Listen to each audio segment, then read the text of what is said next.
Good evening, everyone. Thank you for being here for our regular City Commission meeting. We will have our calls to order. Roll call, City Clerk.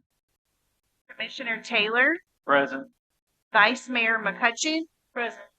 Commissioner Lott, Present. Commissioner Watt, Present. Mayor Williams. Here. Thank you so much. At this time, we will have our invocation and pledge to the flag. We ask that you stand for our invocation and our pledge. Thank you.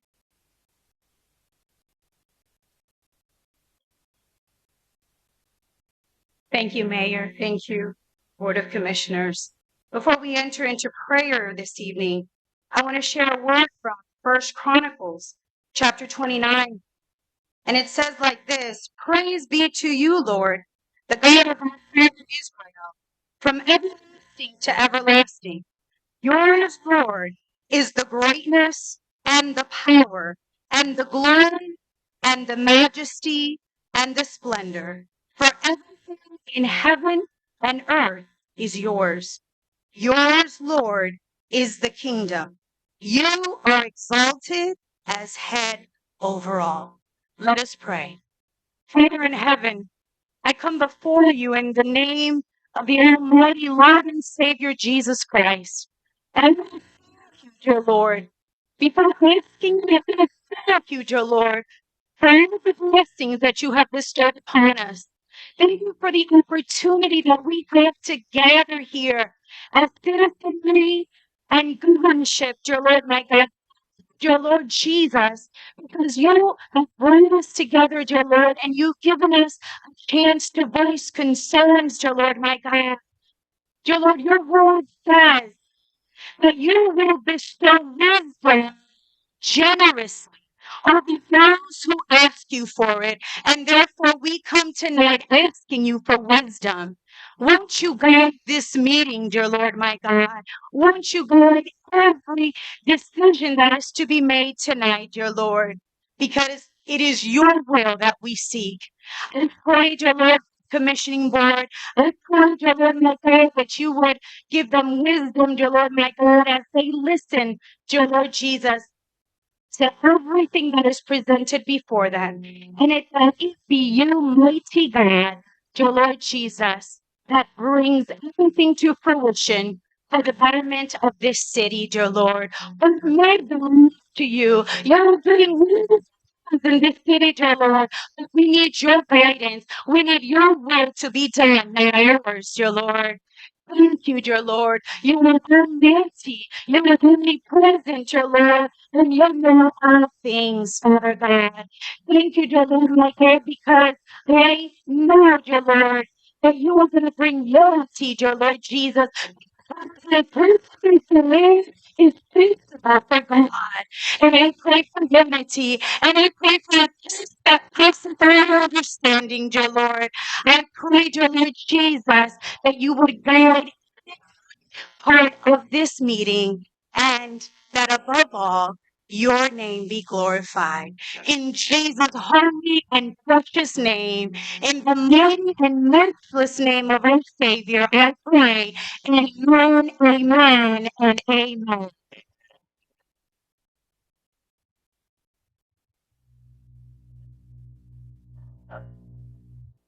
I pledge allegiance to the flag Of the United States of America and to the republic for which it stands, one nation, under God, indivisible, with liberty and justice for all.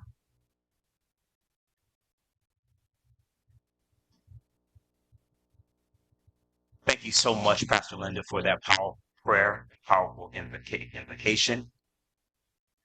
At this time, do we have any additions and or deletions? Mr. Mayor, Yes, sir. I'd like to recommend that the commission consider changing the resolution number 202619 to ordinance 202605 and move it from the resolution section to the ordinance section for the first reading. Okay. Based on the city manager's recommendation, What is the will of the commission? So moved. We have a motion. Do we have a second? Second. We have a motion and a second to move resolution R 2026-19 to ordinance, changing it to an ordinance -2026-05. All those in favor signify by saying aye. Aye. Those opposed? Motion passes. Mr. Mayor, I would like to move consent agenda item G01 to become J06 as an ordinance, please. Okay. Okay. We have. Mr. Mayor. Yes. Yes, sir. I believe that would not be an ordinance. It would be a resolution under H05. We removed it from the consent agenda. So let me rephrase that then. I would like to move consent agenda G01 and create an H05. Okay. So moved. Yeah. Great. We have a motion. Do we have a second? Second. Great. We have a motion and a second to move item G01 to item H05. All those in favor signify by saying aye. Aye. Aye. Those opposed? None. Motion passes. I also would like to recommend that we move item G02, resolution R 2026-14 to H06 for discussion. So moved. We have a motion. Do we have a second? Right, we have a motion and a second to move item G02 to H06. All those in favor signify by saying aye. Aye. Those opposed? Motion passes. Okay. At this time, we will have our public forum. Each person addressing the commission shall sign in with the city clerk no later than 6:05 p.m. Persons shall step up to the microphone, shall give his or her name and address in an audible tone of voice for the record, and unless further time is granted by the commission, shall limit their address to 3 minutes. All remarks shall be addressed to the commission as a body and not to any member thereof. No person other than the members of the commission having the floor shall be permitted to enter into any discussion, either directly or through the members of the commission. I also like to add that the request is that we can remain respectful this evening, respectful of each other as humans, respectful of each other's time. We know that there are a lot of thoughts, a lot of concerns, and so we ask that we remain respectful, that we don't talk on top of each other, and that we're able to hear each other in concerns and in love. At this time, City Clerk, who do we have for our public forum? Doug Lorenzo.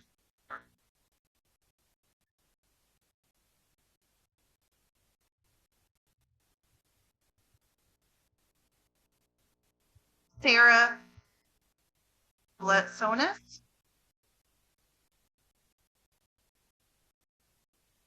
David Hodge.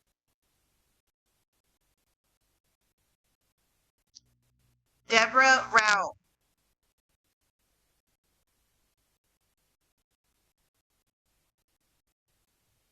Hi, good evening. Debbie Rao, 418 Northeast 4th Street here in Fort Meade. My question tonight is regarding voting precincts in the city. And then there's been some discussion in the past, especially with our special appointment that we had recently. The commission changed the boundaries for precinct 516 from North Orange to North Oak. I reside in that affected area. Have these boundary changes been reported with the Supervisor of Elections office in Bartow? City Manager. Sorry, Mr. Mayor. I'm not personally aware of whether or not they have been reported, but I can do some investigation and get back to you on that. Thank you, sir. My other thing is I reside in that district, or I am currently registered. When I checked with the supervisor of elections yesterday, I am still registered in 516. I'm in that two block that changed, so I should not be registered there. I should be in 518. So it does make a big difference. There's quite a few residents in the area. So should the need arise for a special election or in future elections, it's imperative that that is corrected with the supervisor and everybody gets a fair vote. Thank you so much. Thank you. Mr. Mayor, pardon me for the interruption. I just took a look at the list of commentary, and it's about 3 pages long. And I know that we have folks that are here for proclamation. So if the commission would consider moving proclamations up so that those can be recognized prior to the rest of the public commentaries. Okay, thank you. Can I have a motion to move our item F to our next item of business? So moved. We have a motion. Do we have a second? Second. All right, we have a motion and a second to move our proclamation to the next item of business. All those in favor signify by saying aye. Aye. Those opposed? Motion passes. Thank you, City Manager. Sure. And at this time, we do have 2 proclamations this evening. We're going to ask for the Fort Meade Varsity Boys basketball team to come forward. Can you all give them a hand?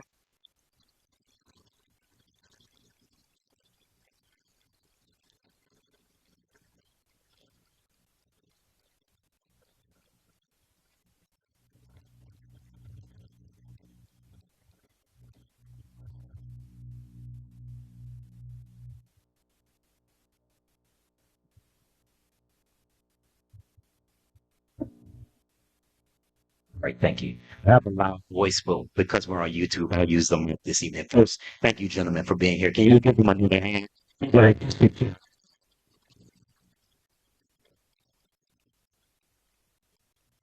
and I'll read the proclamation, and it states, City of Fort Meade, Florida, honoring the Fort Meade Varsity Boys basketball team. Whereas Fort Meade Varsity Boys basketball team has demonstrated exceptional talent, determination, and teamwork throughout the season. And whereas their dedication, perseverance, and outstanding sportsmanship, team achieved distinguished honor of becoming boys basketball district champions. And whereas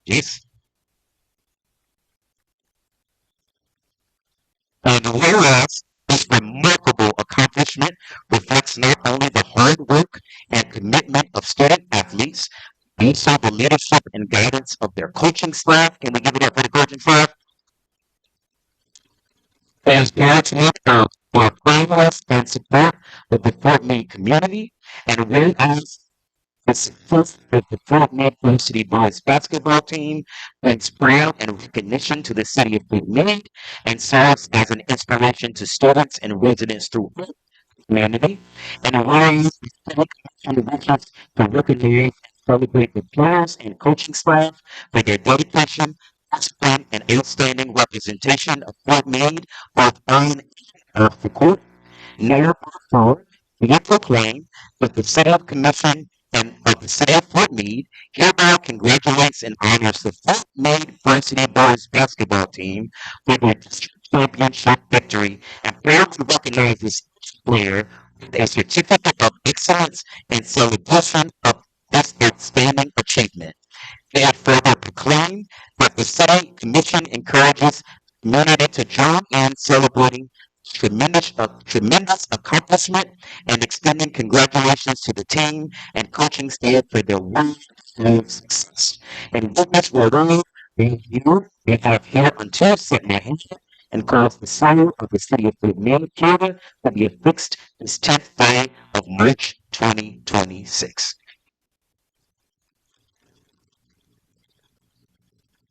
And they're going to personally insult to you all that we are proud of you and the work that you all put on and off the court.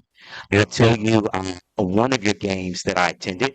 They don't know much about basketball, guys. So what I did was I grabbed the city manager and him sitting next to me. So I could sound like I knew what I was talking about, but some work and commend the work that you've done. We have certificates, right?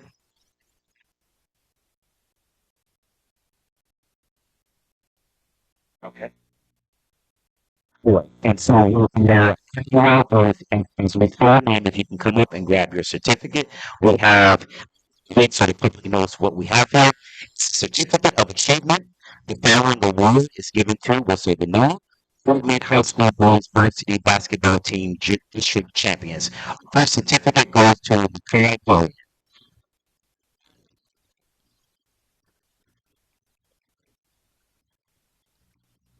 Next to Kevin Cook.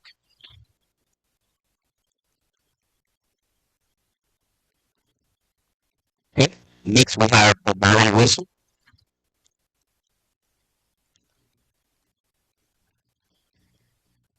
Next we have Jesse Mitchell.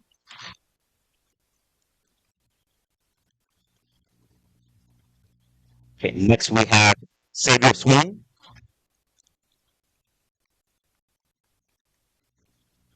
Next we have Damian Bryan Jr.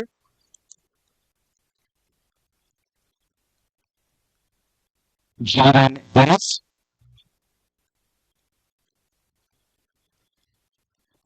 Zion Sanders Bernay. Jesus Perez.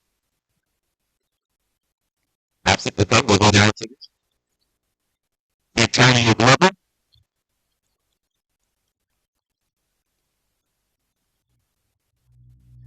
Ashton Lane.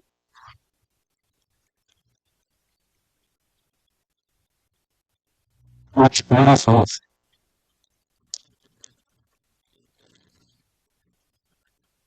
Okay.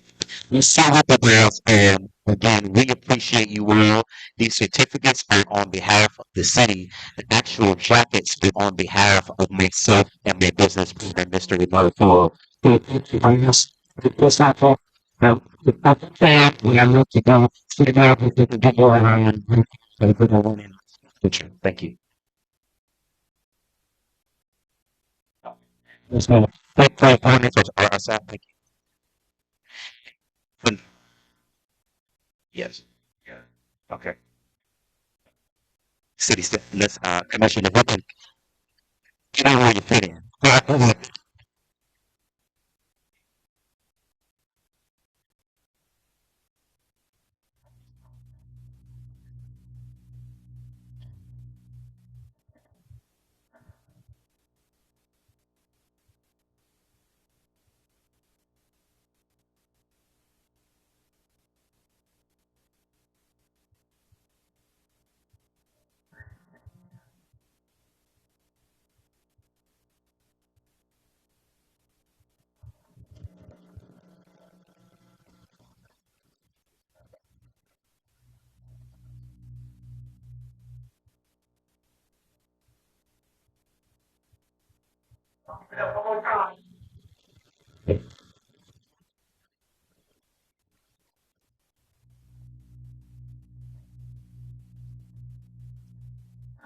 Thank you for all of that, guys. Thank you. Thank you.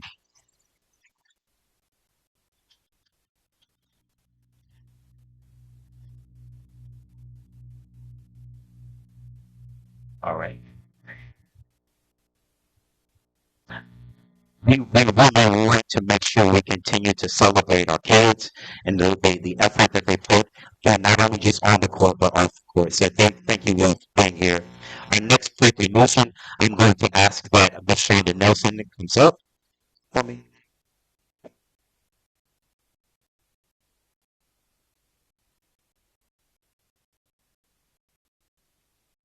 Thank you for being. Okay, and I'd like to read this proclamation. Proclamation set up by me, Florida, recognizing March as Women's History Month. Whereas Women's History Month is celebrated each March to honor the countless contributions women have made to the history, culture, and progress of the United States. And whereas women through their history have played vital roles in shaping their nation through leadership, service, innovation, and advocacy in fields such as education, government, science, business, healthcare, and the arts. And whereas the contributions and achievements of women have strengthened communities, improved lives, and expanded opportunities for future generations. And whereas the Center for Men and celebrates the women of the community who continue to make meaningful impacts through their dedication, leadership, and commitment to service. And whereas recognizing women's history month provides an opportunity to reflect on progress made toward equality, while encouraging future generations to continue striving with opportunity, inclusion, and achievement. Now, therefore, this proclaim that the City Commission of the City of Fort Meade does hereby proclaim the month of March 26, 2026 as Women's History Month in the City of Fort Meade and encourages people to celebrate the accomplishments, contributions, and influence of women in their community throughout our nation. And witness whereof we have held into the hand and called the former of the city of Meade, global to be effective by March 2026. We have asked Ms. Nelson to come here, as I've shared on many occasions, one of the motivating factors for Maya returning home in service of their community, saying the work that she had done, not only with South movement for cancer, but her care and concern for this community. And so as we honor a woman in our community, I would say to make sure that we give honor to the work that you have done, to know that we appreciate you deeply, and we pray that you'll continue forward with what you've been investing in this community. Thank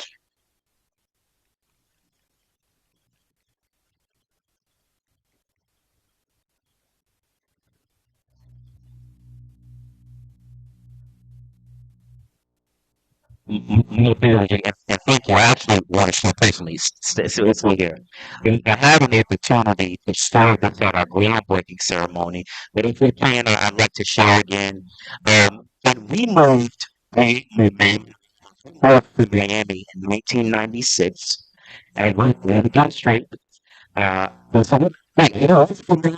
Yeah, the football thing. But this wonderful man was a cat, and so I moved to Miami in 1996 here. With pretty for it's both the family and then within products, there was fire and fires. And that was built up in Miami for moving with that things. It's like, one of the first people to wrap their arms around as a teacher, as a counselor, was Mr. Milano. And I was so thank you for this.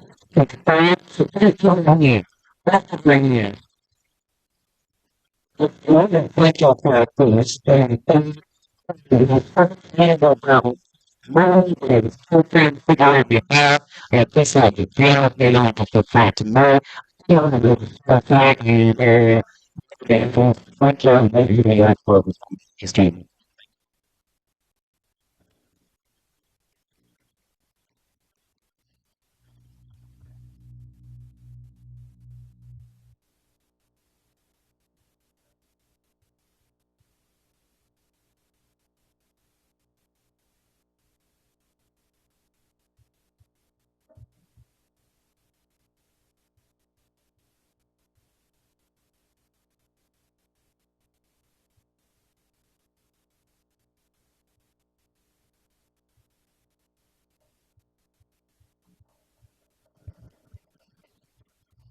And the first I go back to the internet, you have every women who stay. Can you please stand? Yeah, yeah, great place. Yeah, I have to start it. Yeah, yeah, I thought that was not that people. At all. Yeah, maybe.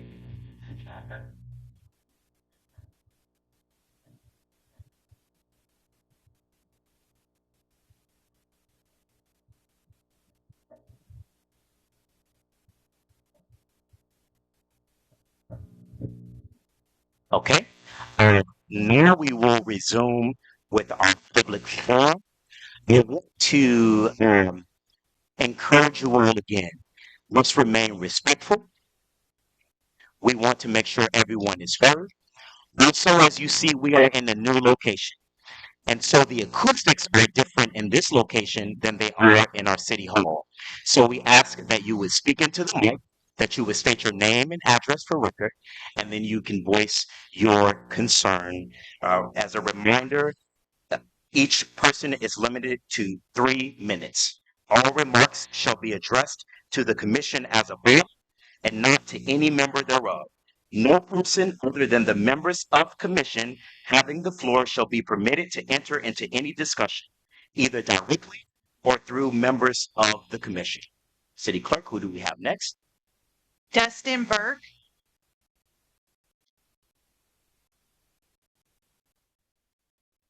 Good evening.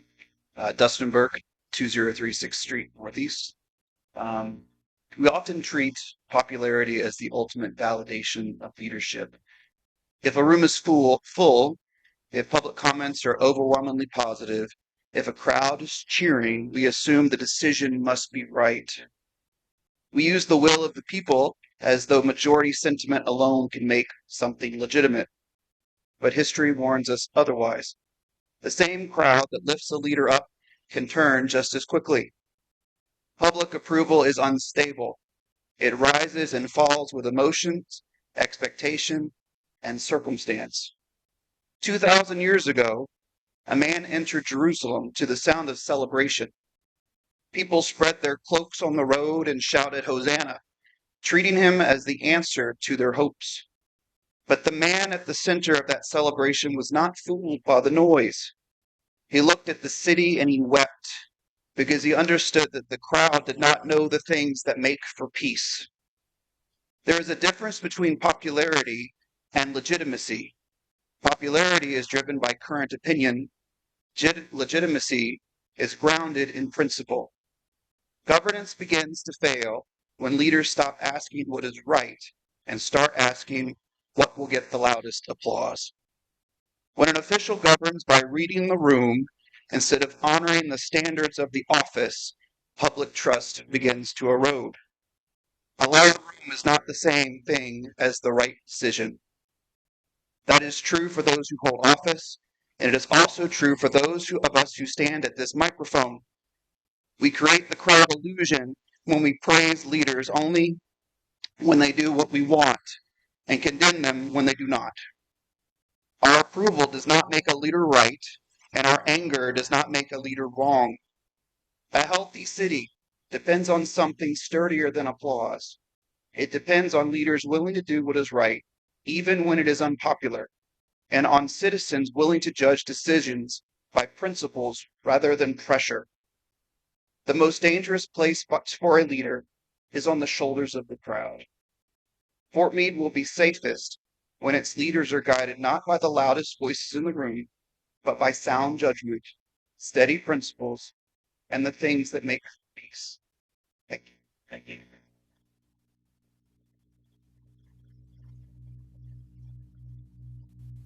Barbara Arnold,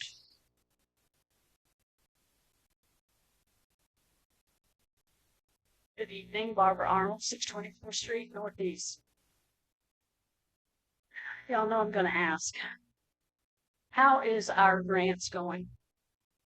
As far as Patterson Park goes, Peace River goes. And the last we were here, I was with the understanding that Main Street cannot have anything else done because we're out of money. It's my understanding that we have extra money that's in the CRA put back to do all of Main Street, the sidewalks as well as the other stuff that's there. And now I'm being told that that's not going to happen, and I want to know why. That's one. Peace River or Patterson Park, has that been approved, or did we lose that grant? I'm going to have, if I can have you get Ms. Arnold to answer questions that she has. Thank you. Okay. The grant for Peace River, do we have that one or did we lose that one? I'll have the city manager. Okay, this is very important to me because there's a lot of stuff in Fort Meade that needs to be done. I see money going out, but I don't see anything getting done. And I'm really interested in the downtown Fort Meade, especially the sidewalks. That is an accident waiting to happen for the elderly people. None of that got fixed. And since this data center has been brought up, I have never heard, no, I'm not going to say that. That's not true. This is true.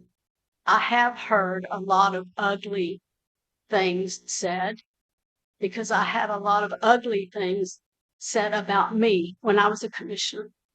So I know how that goes. No one person is responsible for the database. Everybody needs to understand in order to work, we have to work together.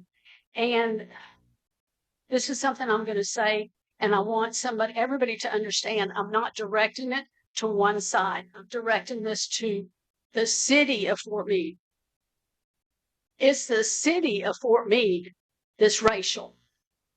It's not the south side and it's not the north side. We all come together and we all have issues with the racial. And I think that's where we need to come together.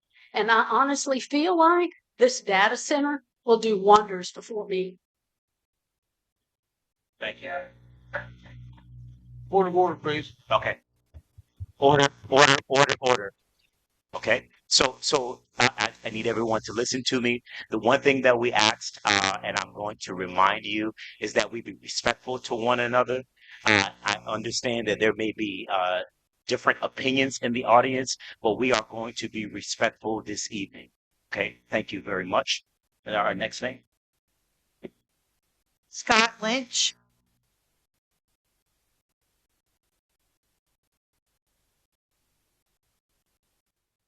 My name is Scott Lynch, 12 North Henry Avenue, here in Fort Meade. As you know, I've spoken many times about the data center. I'm concerned about water. I'm concerned about the conditions that we're in, the drought conditions that we're in.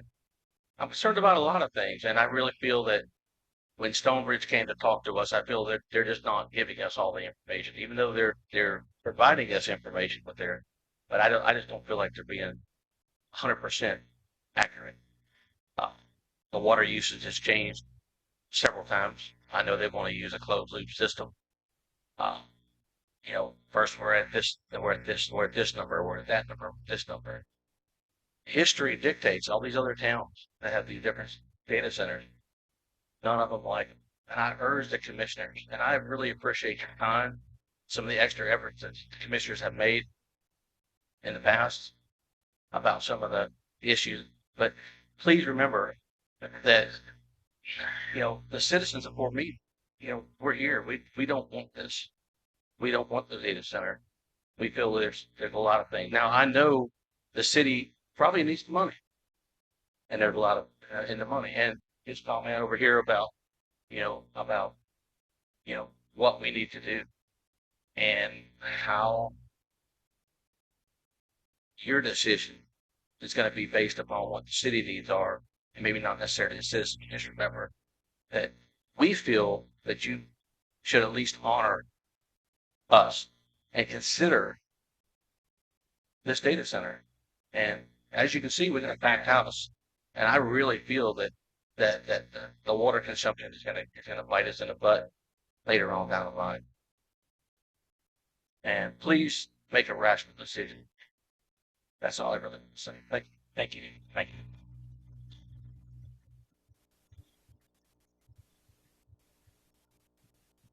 Lisa Rice.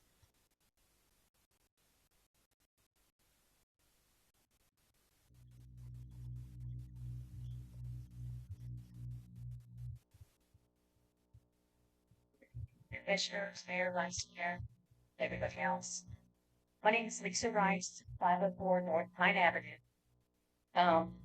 I am speaking also as a member of the environmental Federation of Southwest Florida, also known as Eagle Swift.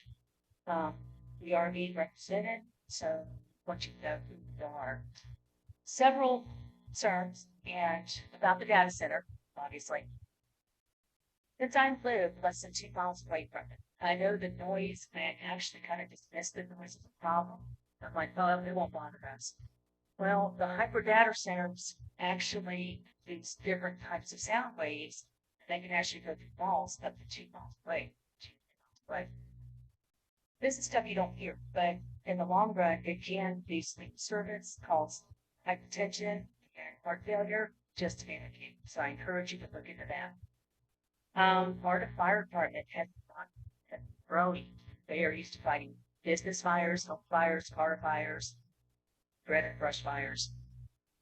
I'd like to know that they will be properly equipped because we will have the possibility of having to clean up chemical spills.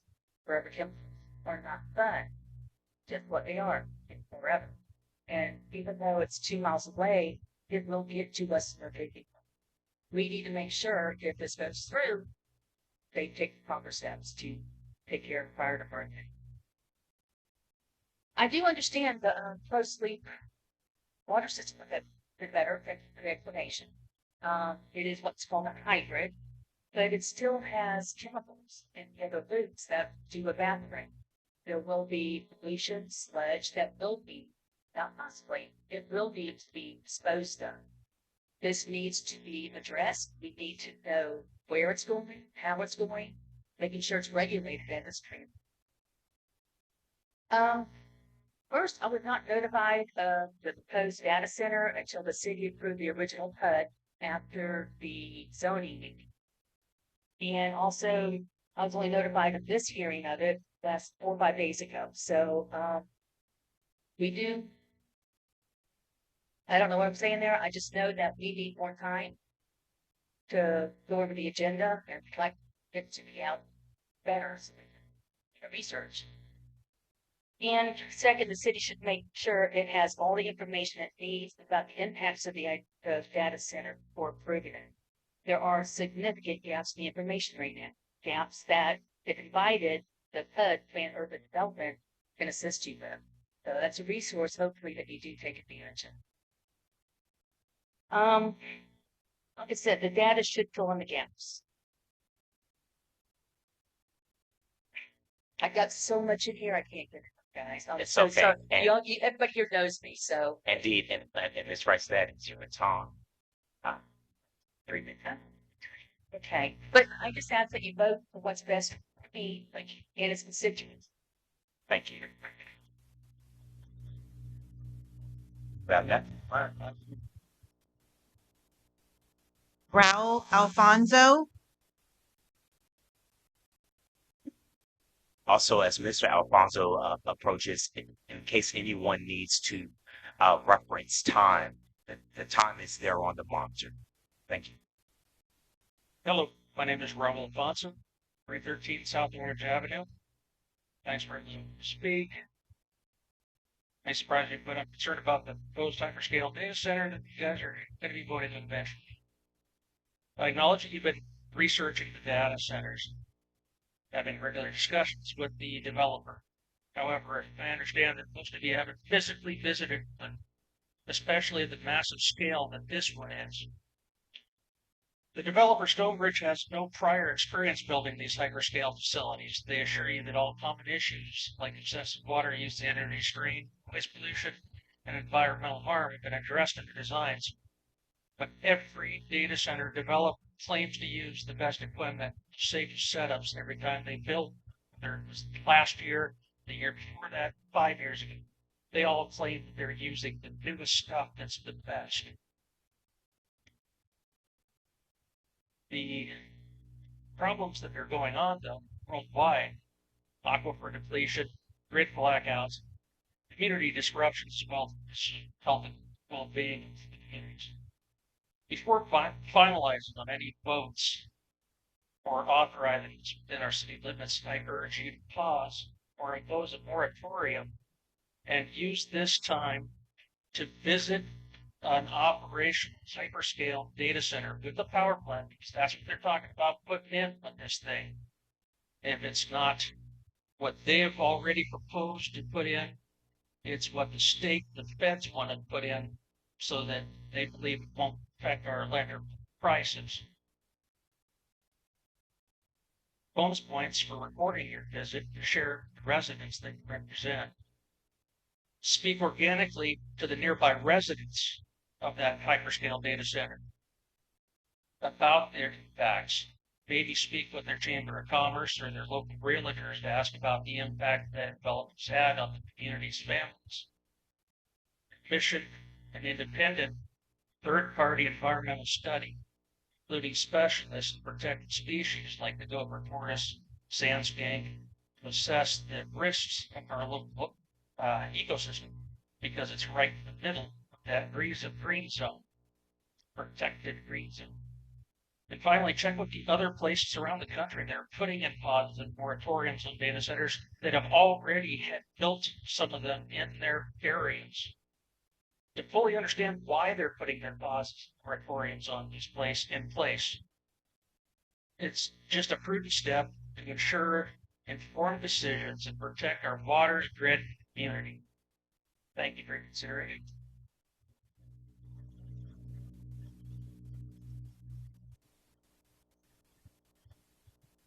Tyler Hancock.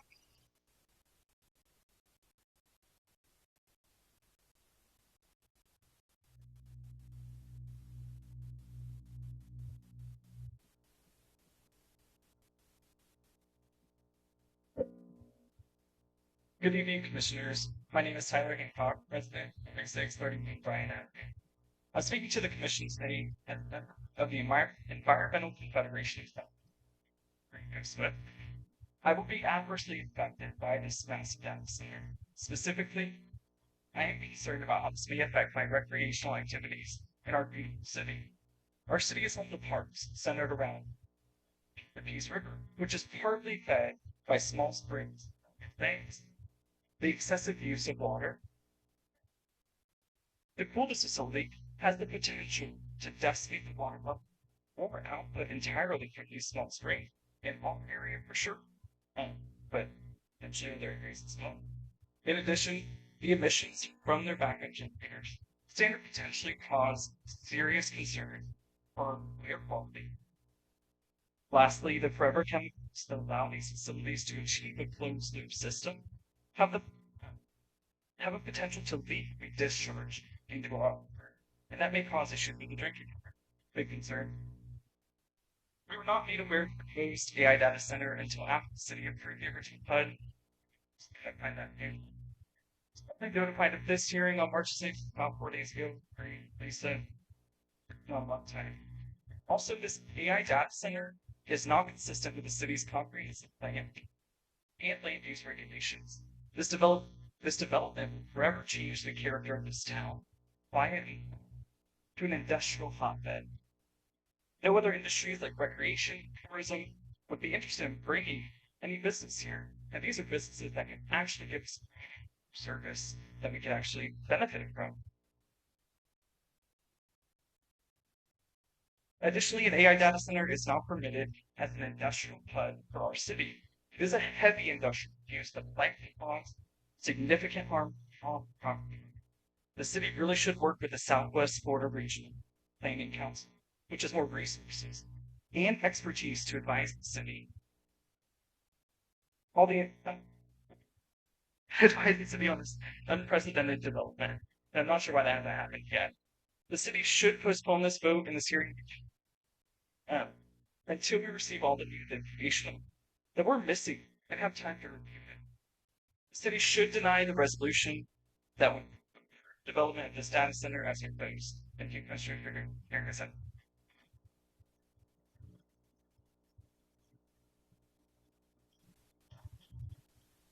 Kay Moyer.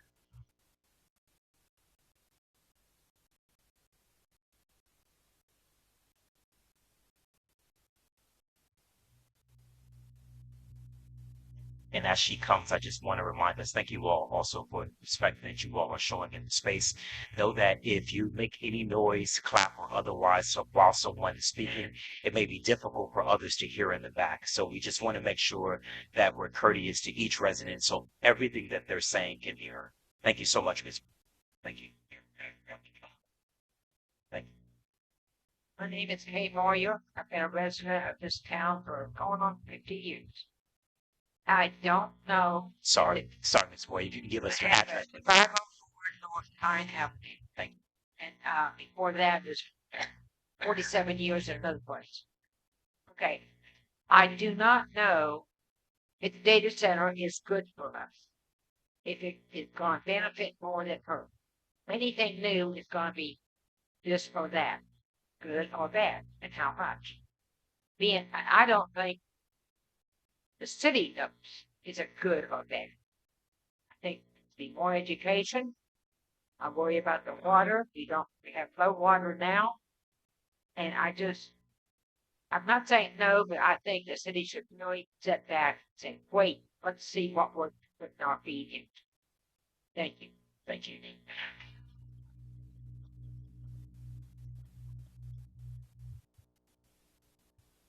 Verna Moyer.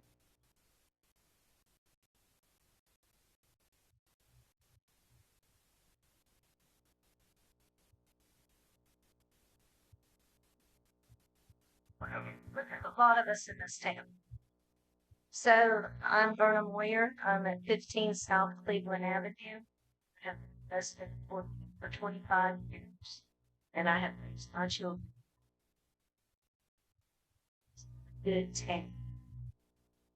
Small town, but it's one that you can be proud of. And I'm not saying yes or no about all this. I'm thinking that we all need a little bit more education on what's going on with this data center. This is the first time that Stonebridge has built one, so do you even know the questions and answers that we're asking? So I don't really think they do if they've never had the experience of it. I agree with the gentleman that said you should take the time and visit one and just see what the communities around the other data centers are. I heard the gentleman from Stonebridge say at the meeting down at the auditorium, he asked, would you live next to a data center? His answer was, he would not. He would not buy property. Anything. Where's that leave us? I think we need a little more education on this because I certainly don't want to leave for me that I'm not going to live where I'm not feeling that I'm healthy, that I can live out my life, be happy and content like we are. Yeah, I agree. We need things for kids. Let's do something like that. Build some more parks like y'all talk. That'd be great. A lot going on around here. Got things around us that could bring tourism. Why don't we go that route next summer instead of building a data center that's going to run everybody off? Thank you. Thank you.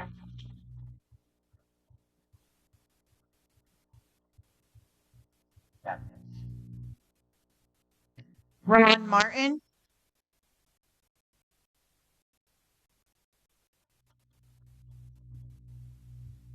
I'm Ron Martin. I live at 825 Southeast. I'm here tonight to talk about transparency, which is lacking in this decision of this council to know. First of all, I would like to know when the decision was made to invite him to the city.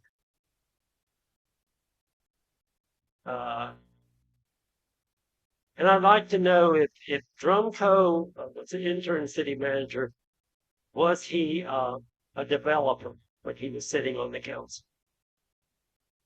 I think he was, and I think that he was the one that invited him to come be our economic survivor here in the city. $100 million has been dangling in y'all's face. That's a lot of money. Did they promise it? Did the negotiator promise it? I'm here to say that money is not anywhere near whether we survived 175 years as a city. We celebrated that just in November. We can survive another 175 years without this data center. I would like to ask for a straw vote tonight of the citizens support me. They deserve to say yes or no before y'all make y'all's decision on this data center. I know you're going to say, well, that's never been done before. I heard the mayor say that you elected us to make the decision. Well, it seems to me like I remember correctly, I've been here since I was 5 years old, that we voted no to have a boot camp, juvenile boot camp, just not far from here, probably about 6 blocks from here, on property that was supposed to be our savior then. And it was a major decision. So no, I don't want y'all voting in my behalf on this major guessing of hyper data center of our water, of our air, of our noise. I'd like a straw vote. Yes or no. It won't cost you a thing. It'll just cost somebody to come down here and count the votes to see if we want it or don't want it. So I think we deserve to be heard.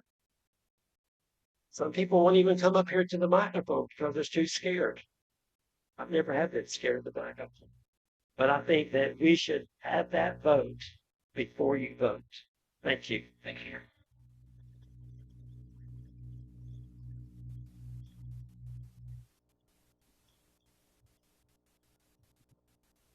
Daryl Gargis.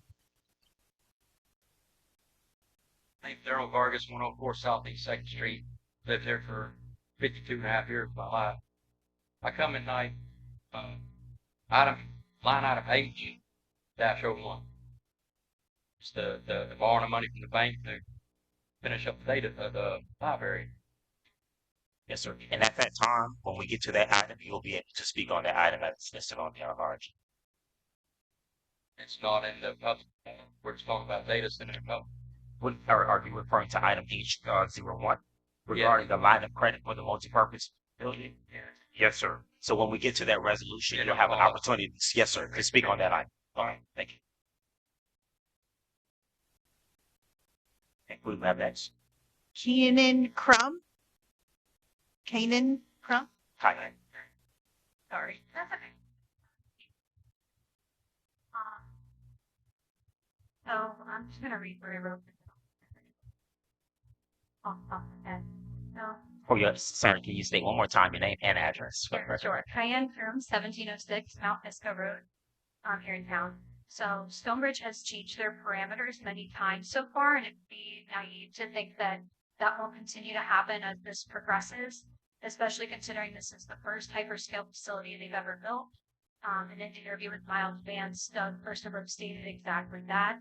It's the first large data center that they have ever built. The acreage has changed from 1,163 to 1,330. The water was initially 40,000 gallons of per day. Then we have one-time use of water to now 50,000 gallons of potable and 50,000 gallons of gray water per day. It was initially regular cooling, then closed loop, then a hybrid.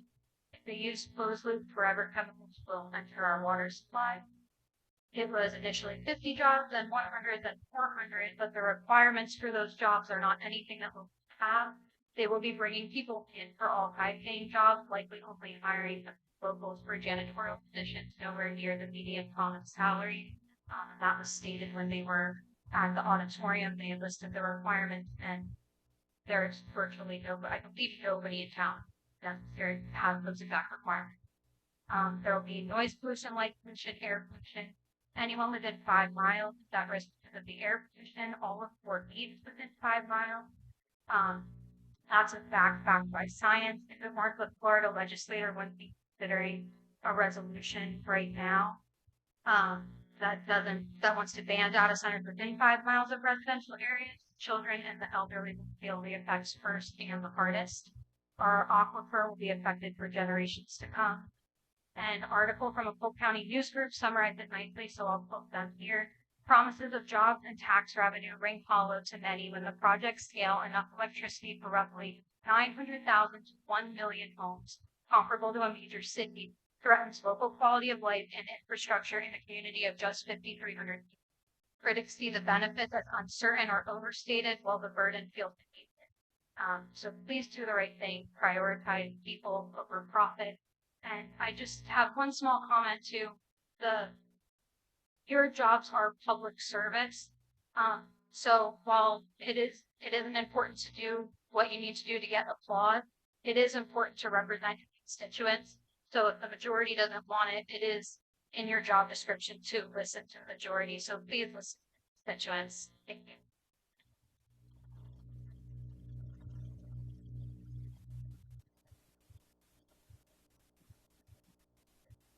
Christina Richard.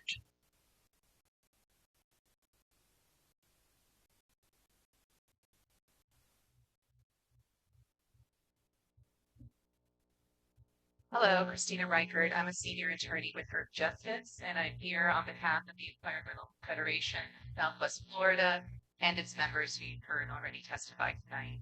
I sent you all a letter late last night, with the concerns that EcoSwift and its members have about this data center. It was sent late last night because we had 4 days notice before this hearing, and honestly, the letter is incomplete. If I had more time, I would have more to say. There's substantial missing information about what this data center is going to look like. And the missing information is the information that will tell you what the impacts will be, what they're using for a cooling system, how much energy they will require, what they're going to use for backup generation. These are the things that are going to determine what this data center does to the community and the surrounding environment. And so I would urge the commission to wait, get the information, study this, because this is a completely new design for an AI data center. There is not an AI data center on the market that has these particular design elements. And so it's important that the city looks before it leads into this project. I also outlined in my letter that this AI data center, as it's currently designed, and the information I have, does not comply with the comprehensive plan and local land use regulation. Is it possible that you could design this data center to be a light industrial use? Perhaps, but that information is currently lacking. And so I would ask the commission to look closely at this, make sure that it complies with its local land use laws before it decides a vote on this issue.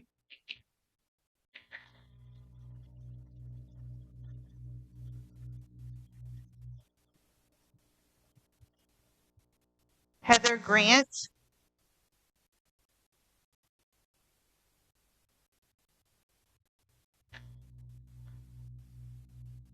Good evening, Heather Grant, 901 First Street North. Pretty much they're said at all. But I had a couple of notes that I'd taken regarding the data center. Yes, a good use of city money would be to, as a group, go to one hyperscale one and talk to the people of the town. You don't build a house or buy a house without looking at it. So this is a big deal to go see somewhere, whether it's Georgia or Mississippi or wherever, before you actually make a decision. We need to have some baseline testing done, air, water, noise, light, all of that, so that we can see if it goes through, what changes have happened. On the water, 50,000 gallons a day. If they stick to that, if they don't, they'll pay a fine. What are we going to do? But 50,000 gallons a day is 18 gallons a year. And we're already in drought and water shortage. The notes from PRW Steve joining that, probably need to do anyway, does not guarantee water. Once they get down past the brackage and water levels go down, it doesn't. All the money in the world won't buy more water, make more water. If we really want them using what and poisoning our air and groundwater. Don't sell out the health. Thank you.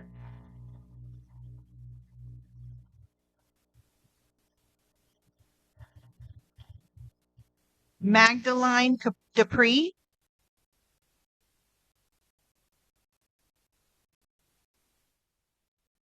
Hello, I'm Magdalene Dupree. I'm actually from Fort Meade, from Lakeland, Florida, 3301. And this is an issue that affects all of Cook County. I'm here on behalf of a group, Defund Oligarchy Who Blessed by Liberty. We're based in Lakeland. But if you go forward with this data center, it will affect all of us. More cities in Cook County will fall to the AI data center epidemic. There's little research. And I had a chance to talk with our Congressman, Scott Franklin, regarding the use of AI-powered tools in war and mass surveillance. And of course, he told me this stuff is classified, but they're not ready yet, but they are seeking to develop autonomous weapons. They're seeking to use AI-powered in war and mass surveillance, not just abroad, but also on the American people. And so something I want to ask you is that $100 million, you're counting chickens, eggs that haven't hatched yet. Meanwhile, there's foxes in the hen house that are lobbying to restrict the ability of you as city commission and as county commission to be able to levy those taxes. So what happens 4 years from now, 8 years from now? We don't know who's going to be governor. We don't know which lobbyists are going to be successful, but there are lobbyists right now representing tech and AI industry that are seeking to restrict the ability of city commissions, county commissions, to levy the same taxes that you're counting on. So that $100 million, it may not come through. And the developer has not shared what they plan to do, who will be renting out, be developing. People think that those data centers are just to do the chat GPT prompts. They're not. Hyperscale data centers are to develop AI tools we don't even have yet, things we can't even imagine. These could be things, everything from honorable things like medicine, research, but also people can use them to create child pornography, to create false images, deep fakes. They can use it monitoring American people, invading your privacy. So what I urge you, there's so much power behind what you do today, but please don't fall victim to counting $100 million. There's no guarantee. And there's very powerful people that want to stop the ability of city commissions, county commissions to collect taxes like that. You already see a big movement with the current governor trying to limit the ability of you to have property taxes. Once they abolish property taxes, if they are successful, what's next? Thank you. Thank you.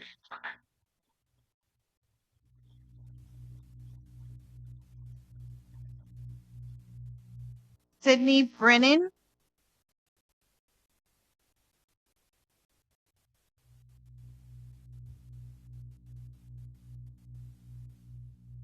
Good evening. My name is Cindy Brennan, 515 Ranch Road.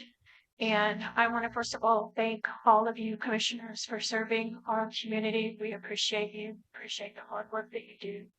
And I just wanted to say that, when the residents of this community gave you the vote to serve as commissioner and mayor, city manager, they also gave you the trust to make decisions for our community that's best for our community and for the future generations. I've lived here for 26 years, and now my adult children want to raise their children here, 5 grandchildren. So to me, that says something about the city of Fort Meade. They don't want to move out, but this data center is making them question whether or not that's something that they need to stay here. So I wanted to put it on record that I am strongly opposed to the 4.4 million square foot data center. My personal research, which has been extensive, has provided me with the facts regarding the negative impacts of these data centers, which is the depletion, severe depletion of natural water resources. Also, the strain on the power grid because of the exorbitant amount of electricity that's needed to run these servers and the possibility of those costs. I'm not saying this would happen. I don't know answer to this, but the possibility, could those costs be passed on to the residents eventually somehow, some way? I don't know. But I do know that they require exorbitant amounts of electricity. Also, the toxic emissions that they produce. The jobs, there's not very many employees that are needed, believe it or not, to run this 4.4 billion square foot data center. And some of it can be done remotely. So the promise of jobs is just like someone said earlier, it's a shallow promise. It's a faux promise. Also reports of extreme noise irritants with the humming of all of those servers of a 4.4 million square foot center. And this center is quadruple the size of the data centers that I have researched online, quadruple the size. I would implore each of you, commissioners, city manager, please do some research on the negative impacts of these data centers. Our community, our environment, our families are more important than profit and more important than technological advancement. Please remember that your duty as commissioners is first and foremost to the people of Fort Meade, to the developers and big tech. Thank you. Thank you very much for your time. Thank you.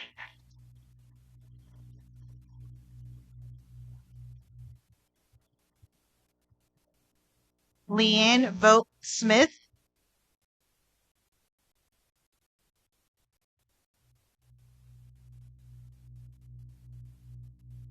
Hello, my name is Leanne Vogt Smith. I'm an athlete born on Orange Avenue. I am here today to, first of all, state that I'm not pro, or I am pro growth and I am pro technology, but I am in favor of doing it responsibly.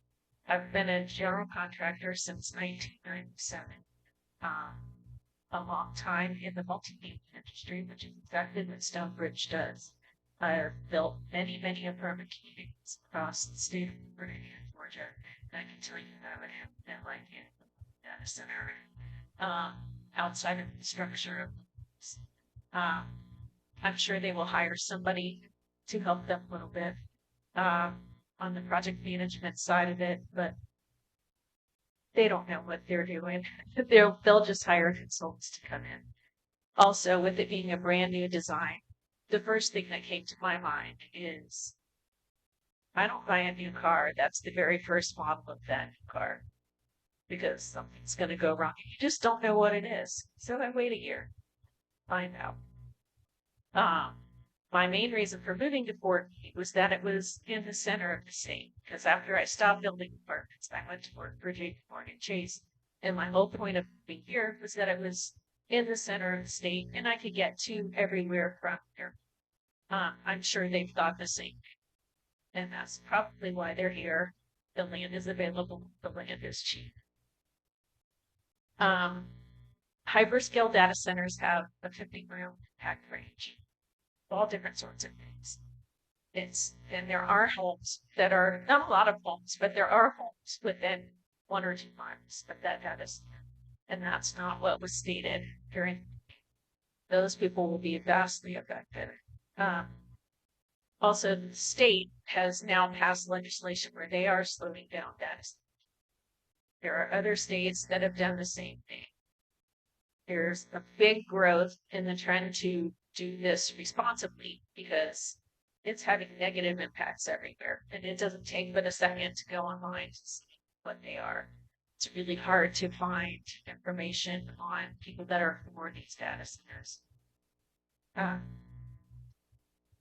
My biggest thing is that I like it here. I didn't think I would be here. I've been here since 2019.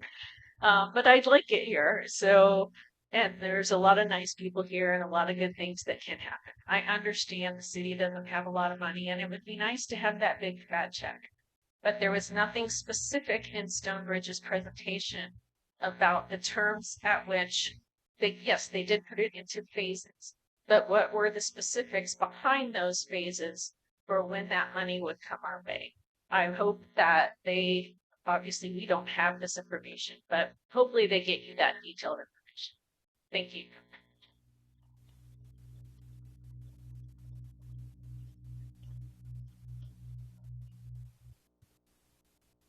Humane Berrien.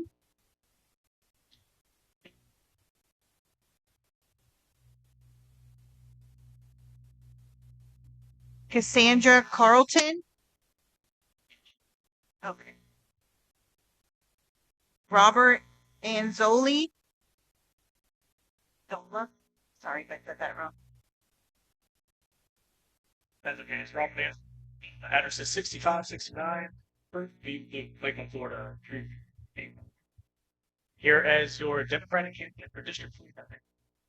I'm here because I'm not here to argue that Fort Meade should reject economic development outright. I'm here to argue that no government body should move forward with a project of this size before the public, commission, and independent experts have the full environmental, infrastructure, and public safety picture. Public reporting and the project materials, which I brought with me here for this hyperscale campus of roughly 1,330 acres, 4.4 million square feet, bring a lot of power usage, water usage. The strongest case for caution is that the public record appears to be incomplete and in places inconsistent. There's a lot of topics to hit on. I only have 3 minutes to do so. First is the water. Second is the power and the grid impact communities surrounding it. Third is the stormwater, wetlands, and the groundwater around as well. Fourth is the site history, phosphate mine. We have to have environmental studies on that ground, that property around, to make sure that we can build on that property. Fifth is the fire protection and the hazardous materials. It's going to greatly overburden our fire department if anything were to happen at that data center. We have fire department here, we have county fire department that also responds. So at the end of the day, it's going to overburden the resources that we have in this community. Sixth, the transparency and the public trust. WUSF reported that the Fort Meade is deciding on this without any, appropriate time for the community to gather information, for the community to look at this with you guys and talk with you about the concerns that they have, which a lot of the people here that have shown up tonight have all said the exact same things. There's not enough information for the city to move forward with this project. My request is simple. Do not vote to move this project forward tonight until an environmental, water, power, stormwater, traffic, noise, and fire protection studies are complete, independently reviewed, and publicly available for the entire community and district to look at, because, as previously stated, this is not going to just affect the city of Fort Meade. This is going to affect the entire district and the region around. If this project is as beneficial as promised, it'll still be beneficial after that review. I yield my time.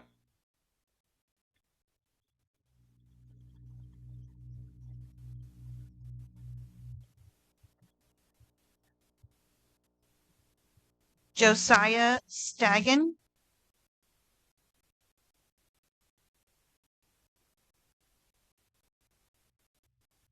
Gabriela Saucedo. Ismael Macedo. Linda Wilson. Maria Alessi. Jesse Hancock. Rebecca Chovelis Torres.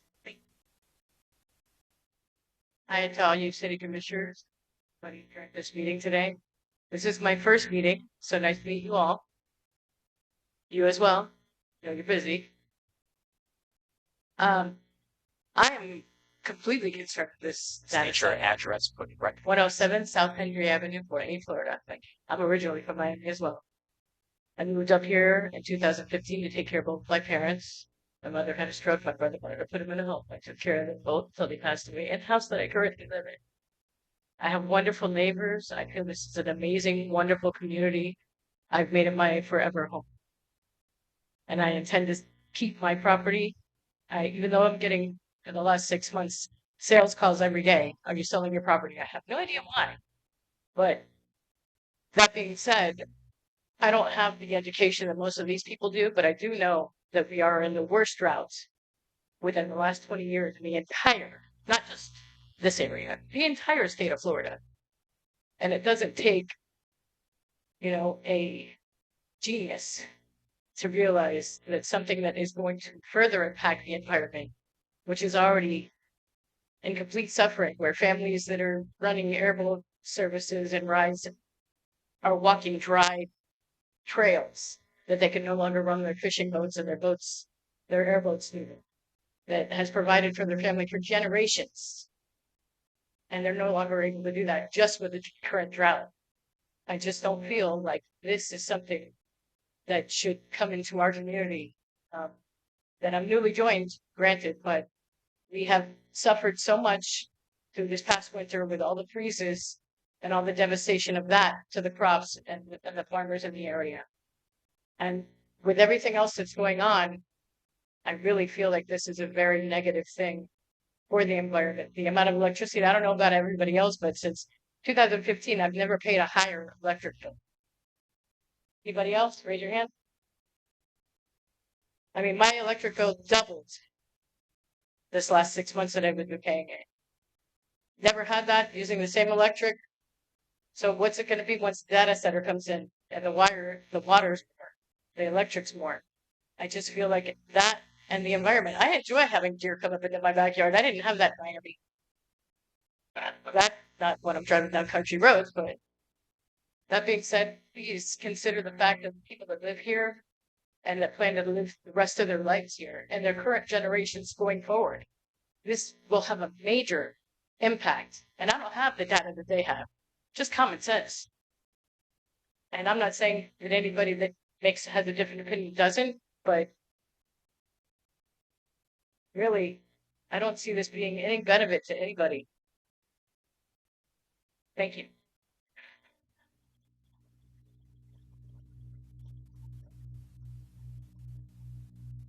That concludes our public forum. Next, we will move on to item G, our consent agenda. And that leaves us with item G03 inside of our consent agenda. And I put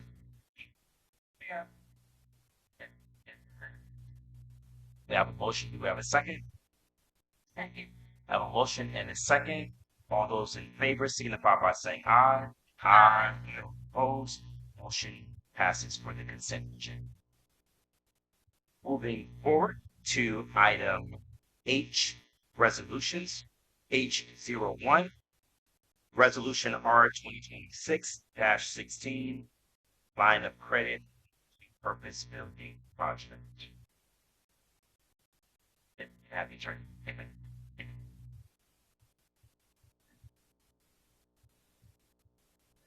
The 2026 a resolution of the City Commission of the City of Fort Meade, Florida, authorizing a contract amendment with the Florida Construction LLC, design build construction and at-risk contract on the multi-purpose center / library project, authorizing city manager to apply for credit bank, authorizing mayor to document, providing statutory authority, providing for conflict, severability, workers' errors, and efficiency.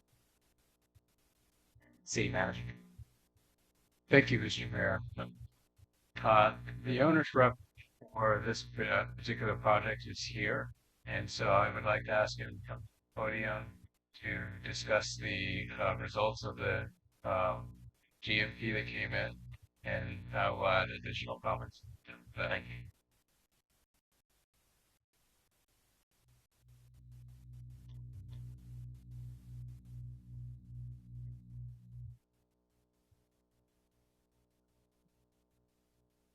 Good evening. Good to see everyone again. Mr. Mayor, commissioners, city staff, residents, Erskine Howard, H&B Professional Services. Always a pleasure to be here. As the city manager indicated, I want to come before you just to share information. The last time I was here was back in February, last month, last commission meeting. And at that time, I shared that we were waiting for the guaranteed maximum price to come in. We have received. What I try to do, and all I do, is to be clear and consistent with my messaging. At that last meeting, I stated that Bodum had a contract, the city of Fort Meade, $3.6 million. $3.2 million dedicated for the building, approximately $400,000 for design. It is a design build contract. You could pull up first sheet. Okay. So I'll go through it. I'll just share. So the GMP came in at $4 million, right? And in the last meeting I shared, and again, in trying to be consistent in my messaging, I've shared with all that I've spoken to, be it the commission, be it city staff, be it the design build contract. And building GMP could not exceed $3.2 million. That's the dollars that were earmarked and dedicated for the construction and design of the building per grant. The GMP came in at $4,501,953. Bodum's contract is $3,600,000.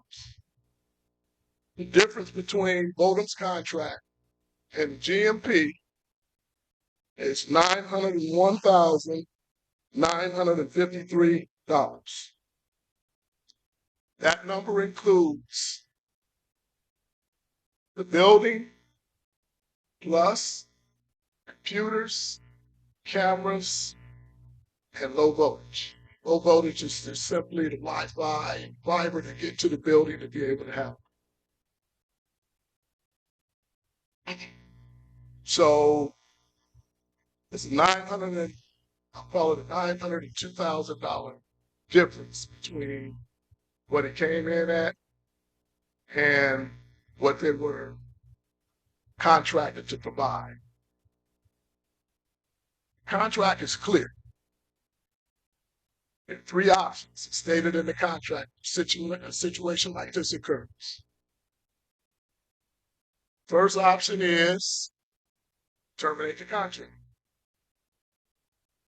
Second option is provide the additional funding in order to continue building the building. And the last option is to redraw, redesign, and get back within the $3.2 million. Now, there's pros and cons associated with each of those options. I'm just going to share a few. And again, please hear me clearly. This is just information. Option one, terminate the contract. We, meaning the city, can do that, right? And no issues associated.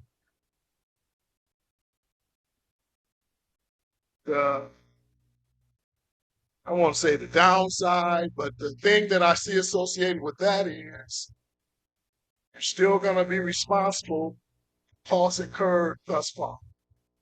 Meaning that the architect and engineers have designed the building and they have to be paid for that building. So there are those costs associated with that. So in round numbers, you're going to be looking at somewhere around $400,000. That's incurred costs to get to this point. So you can terminate the contract, pay out those costs, approximately $400,000. All you have is a stack of paper, no building, just drawings. Second option is to fill the gap, meaning come up with the additional funding and continue building the building. There's pros and cons associated with that. Right? Hardship, distress associated doing that on the city. So the third option is to redraw and have them reduce the size of the building, take the building down. I won't say strip it, but remove value engineering items that are in the building to be able to reduce the costs. The issue associated with that is time. Again, the contract is clear that the building had to do, the design build team had to do three things. One, they had to satisfy functional requirements of the building, meaning that it had to be hurricane structure, have a library, common areas, etc. Two, it had to be built by October 1st, substantially complete by October 1st of 2026. And three, it had to be built $3.2 billion. So that's the situation we find ourselves. And so I just wanted to come here simply today just to share that information because I said the GMP was coming. It came.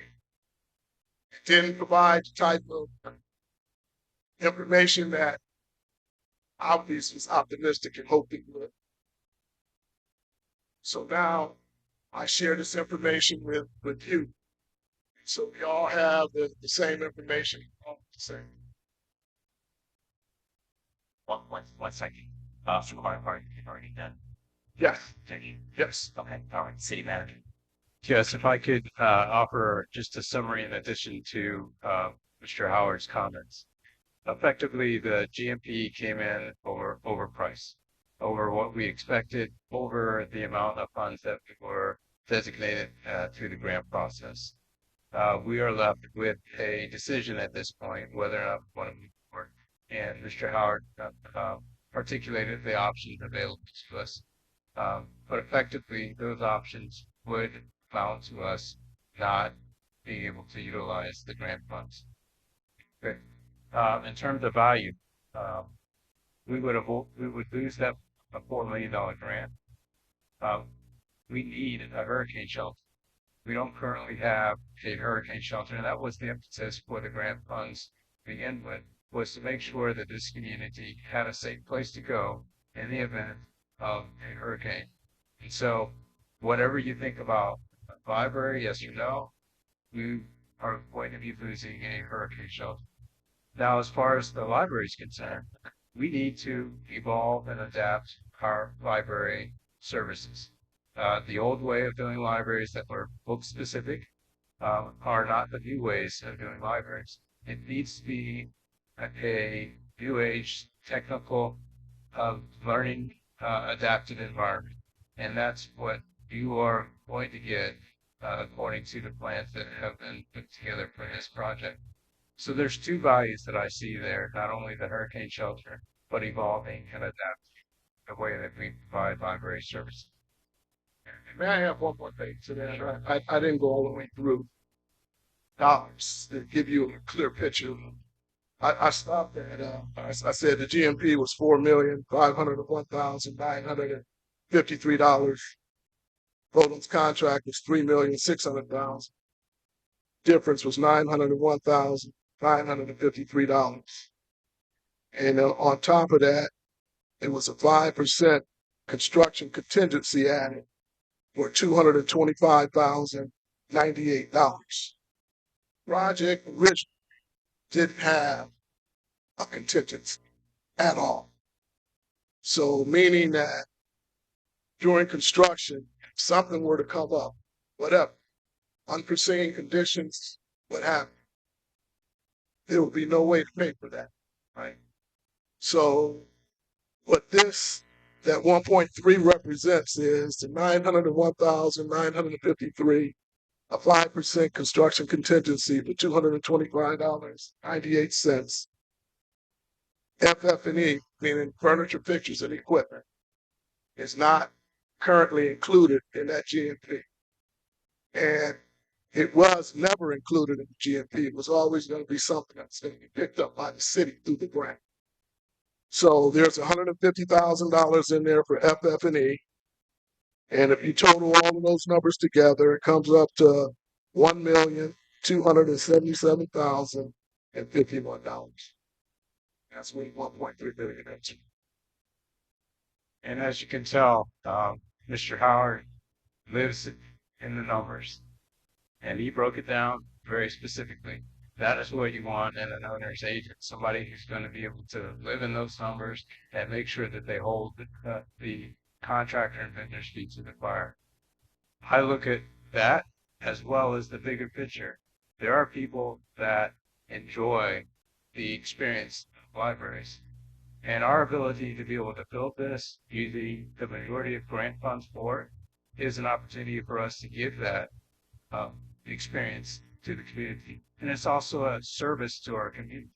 Those people that can't afford or don't have the disposable income to be able to recreate in other cities, to go to Tampa or go to Orlando or Miami. I mean, this is an experience when you can afford to get in the car and drive hundreds of miles that we are in a position to offer our community. And that's why my recommendation and effort to move forward with securing a line of credit with this. This doesn't mean that we're not holding our contractors to the fire. We're still going to do that.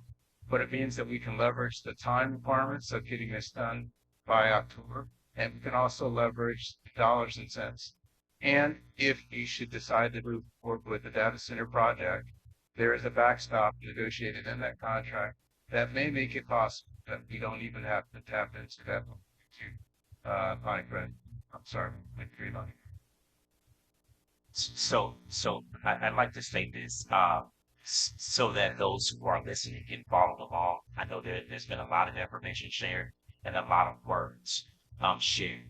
So what happened and what has happened is that we received a grant. And this is why you have to be careful with grants. And many municipalities actually will not accept grants because you will get a grant for a certain amount of money, and that amount of money may not be enough to actually do the project, to do the building, to complete the building. And so we have a situation here where the grant funds are not sufficient. There's not enough money to complete the project again, which is why many municipalities won't accept grants. Now, I will share that I am concerned, having worked with developers before, because on the surface, it seems a little tactical, and that this was not dealt with prior to now, as we know that we're already up against the clock.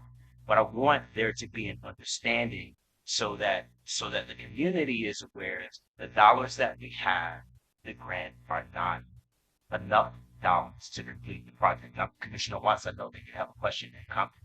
Yes, sir. Yes, sir. Go back time. A couple years ago, 3 years ago, this split. Basically, had time. Now, I may be off my days, but I was here. And the grant was time bill at the time. And the question both now, grant and the grant will be included 40 computers and furniture. And I really did do it last time we were here, that it pulled out fast. I thought, this is all TV, which is the full bed. I like that. But I'm going to put a point to it. I'm going to use that. All right. I'd like to go. We didn't have to pull down. Why? If you see the lack of funds, matter of it, If we decide that you enter, we should turn that in. I was worried about what let the people flee and vision and flee. This will have all this stuff. I was accepting it in every kitchen. Because you advise them to be breathtaking things. I get breathtaking couple for close to themselves. Good they were still, but cut the place down already. I would like a fact sheet prepared with the GFP and all amounts and student rate and look on her. I know the backstop to it. That's contract. I've seen that. I've read that. I want to know how it got. That's a very good question. I think issues. Oh, but and then you pass fire okay. And a lot of done often tell commission knowledge. And city manager. Sure. So very good questions. And I'll steal that term from you, BB. That was before me. What landed in my lap was a GMP that came in for budget. It is possible that Mr. Howard has some additional information on the history before it got to me. When it got to be with a question about can we get it done in 6 months? Can we get it done at this price? So I'll let him speak to that. Now, I would like to choose that. But and then I would like the original thing and my brand did not contain sound like a man. Sorry. Not that I don't have those cash to all that. Good. That was third big down. Third way. You thought it'd be more great. But that one, I know these are they're now.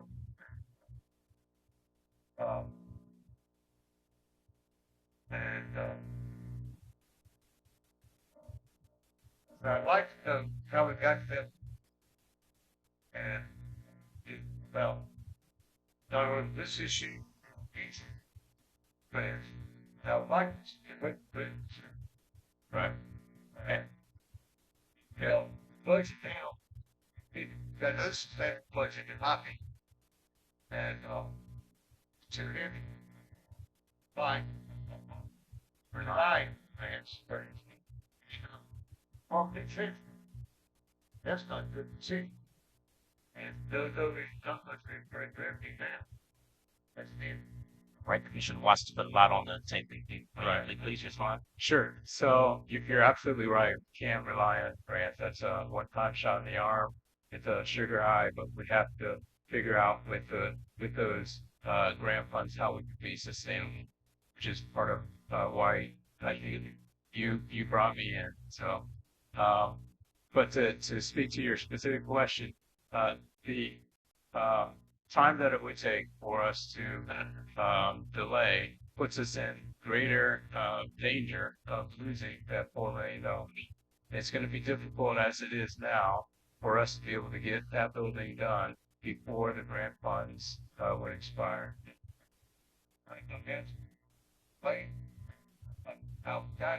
Sure.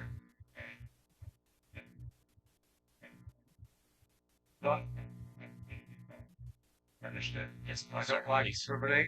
I don't like to provide money, but then I'm and I don't want to withdraw and get it back down. We get back well, that'd be good. Please. So specifically to answer your question, Vodom's contract was $3.6 million, and that left $400,000, right? And $400,000 was broken down: $120,000 for the owner's rep, $60,000 for the grant manager. The original scope of work did not include. It did not include. I'm talking about in Vodom's contract. It did not include the computers, low voltage, or the cameras. So I said, 120 for the owner's rep, 60 for the grant manager, $115,000 is earmarked here to be put into that GMP so Votem can do a turnkey and be responsible not only for the building, but for the fiber to get to the building, all the Wi-Fi in it, all the computers, and that. And then the remaining balance of 105,000 could or would be used. I'll just share. The grant manager's contract expires in June. Right? So the construction project goes into October. So there's a gap there, 3 months. So that 105 was looked at as potential. That's the potential, just brainstorming, not making no decisions, as a way to be able to extend their contract. And so there's monies there, right? So approximately $105,000, right? And what's done with that is, of course, your decision. Of that $400,000, it didn't go anywhere. You were correct in your assessment of what that $400,000, what was included: computers, cameras, low voltage, and FF&E was all supposed to come out of the $400,000. It's still there. Yes, yes, sir. We will provide you with the breakdown of the gap between the grant application and what was in the contract. We are now after Wrap this up. Thank you. Yes, sir. One reason I'm big that we got was some reason we didn't move back. We kept putting on start the places, the finance, those conditions is that I put on. Leaving it delay necessarily bad timeline. Yeah. But you look cost go up out there. So every the process put everything in place and whatever. Maybe they And thank you for that, Commissioner Watts. I'll add to having no consistency in flow in interim managers, several interim managers. It also makes it challenging managing grants and managing projects. Do we have any other questions or comments from the bench? Cheetah. I would like to just say that upon finding out about this, I'm less than thrilled, I guess would be the best way to put this. However, having flipped 12 houses in the last 20 years, cost overruns of our, and it's boiled here, it's in the cake. Walking away from $400,000 that is covered by the grant is totally unacceptable. Can't. As far as the third choice, which is really cheap, my papa said, buy cheap, buy twice. And to have a cheap building down, maybe you don't need the wiring. Wiring Wi-Fi is dead. Starlink is that's buy-in. Starlink is the way of the future. Wiring to cheapen the building or to have an empty building that's not furnished, that's not acceptable. And speaking to the city manager and having some grace to figure out, get that money and they and really see the choice.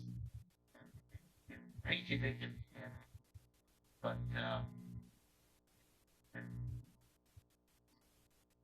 Thank you, Commissioner. Last name. Okay. Before I want to give the public opportunity, those who would like to speak on this item, that's at this time. Harold Vargas, 104 South 2nd Street. Lot off there. There's, I guess, call it misinformation being here. To my knowledge, we've had this grants 3.2. Okay? You can't blame it on manager, anything, but it's not here. You even here. They're all here. I've always been that, but when it's applied, but it was second. Long ago, you blame the whole commission. Brother, I'm not thinking of you, Jim. I like you, but you got the buck's got to stop, man. It's got to stop. One commissioner. It's like, oh, I keep taking the things. I'm not being rude or I'm here, but it's got to stop at some point. We're back to the city. Now, if we borrow money now to do this, what can we do now? The grants, can't put the grants on the back burner. There's a time limit. Sam Berry, August of last year, what did he agree to as mayor? The contractor or whatever. August of last year. The problem with it is, like I say, we back in the corner over something we've had since we own the property over 2 years. Saying we're going to put that property here now. That's our problem. Now, you get the taxpayer here that have $4 million, for engineers, whatever. That's fine. You did that, back in 84,000. The blanket box thing. Now we're back in the corner. What are we going to do? Ain't nobody that has any kind of business education or tell you. I agree with Mr. Taylor that you're going to lose 3.6 million or 1,000 million. Now you're back in. You got to come out. That's the way out. Not all the way out. What is that? All the way out. That's the problem. That's right. We don't need to do. When the building is complete, what did the contractor give it anything back as far as the contract goes? They're giving away everything pumps, is anything long end of it? Meet the contract deadline. He got money back, he's paid. What's a commission? Any questions that you can have our city staff to be our city man to speak to answer these questions. Yes, sir. Yes, sir. And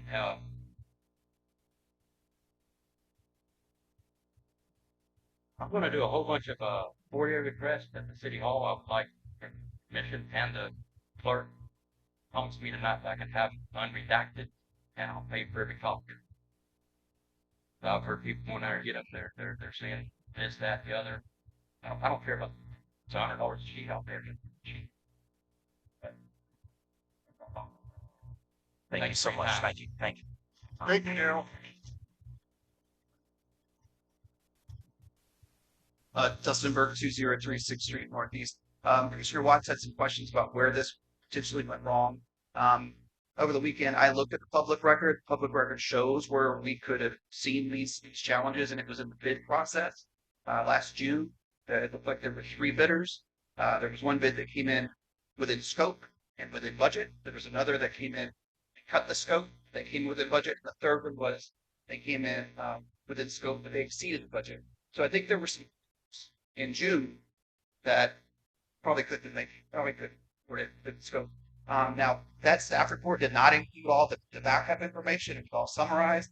So I don't think the commission had all the full information at the time. And I think that's an issue.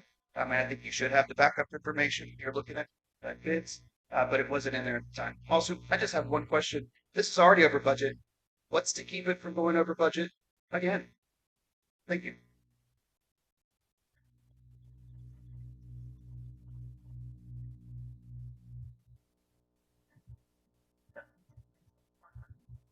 I guess with all due respect, I'm around this line. Especially since they're additionally, as a country, go into more gas pricing are expected. And even with the guaranteed maximum price contract, the vendors and the subcontractors that are working for the general contractor, and I'm gonna if the price of diesel goes way up, everything goes way up. The cost of other things go way up. And that guaranteed maximum price contract not necessarily cover those costs. Going for your budget and more than likely overtime. Thank you. Thank you.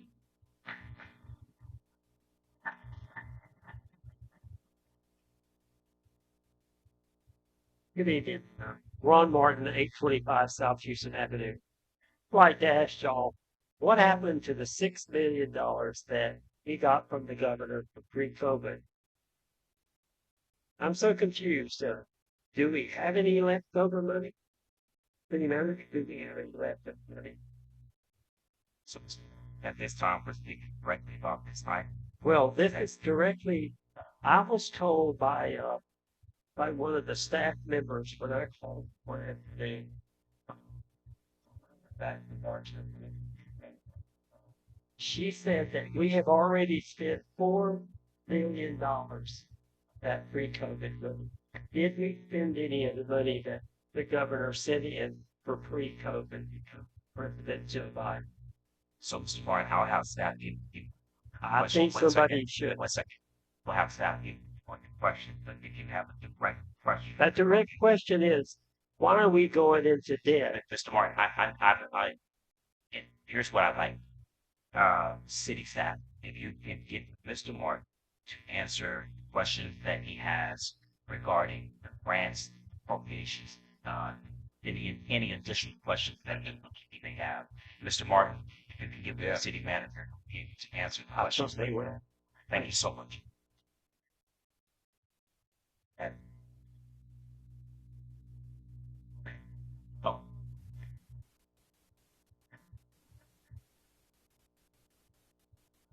So Rice, 504 North Pine Avenue. Jim had a great idea, or hit on something. Grants. Let's make sure this doesn't happen. Let's set up an upfront campaign. This bill on that right now, and hopefully that'll stop. As soon as we get a grant, we'll on it that month. But hopefully that's something else. Second of all, I understand finance over. It's been 12 times some man some of them. I get it. Can we split the cost? It wasn't his fault. I mean, it wasn't our fault. Or him on the bidding. We have to split that cost. Just a question. That. Thank you so much. And thank you. Are there any more comments? City manager, before we proceed, I want to ask, would it be in our best interest to apply for what so that we have to come back? I believe in the number that I proposed that there is an opportunity for us to cover all the costs associated with that with some flexibility. So we wanted to make sure, to your thought, that we applied for as much as we could be with some breathing room in order to address this. In there's a contingency that wasn't in the original contract, so that's included in the whole agree. So I think that covers us. That part. Question. Okay. So what is the legal condition regarding this?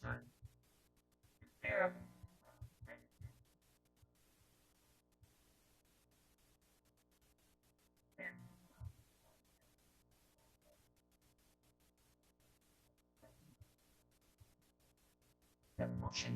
Second. Second. Sorry. Sarah.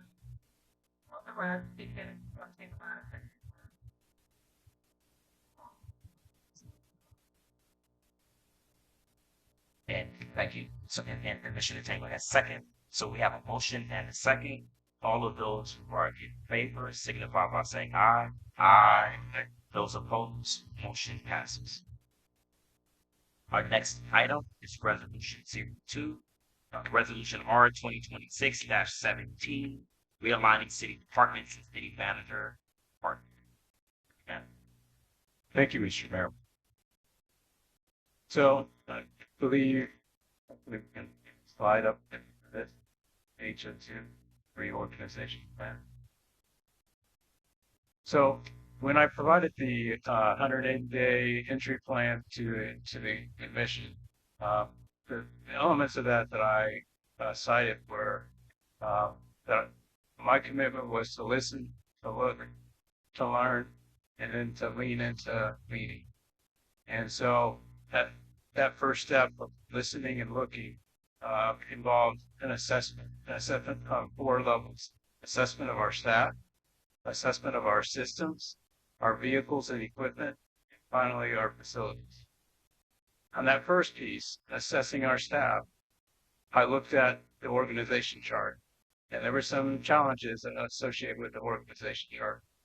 For the services that we portend to offer to the community, there was not a clear line of communication established in the way that our organization was set up.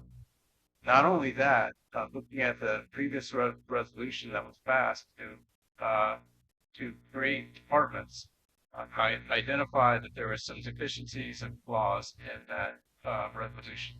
There were departments that were created in that resolution that didn't line up with the org chart that was presented. So do you believe the org chart or do you believe the resolution? Yeah. So this resolution that is before you to consider now is to clean up some of the minor errors that occurred in that resolution and to more directly align the organization to provide services that we provide.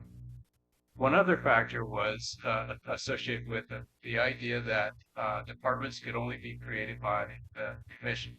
And so looking at that, went back and looked at the positions that currently exist, people that are enrolled currently now, and we found numerous ones that were enrolled in positions that had never been created by the commission.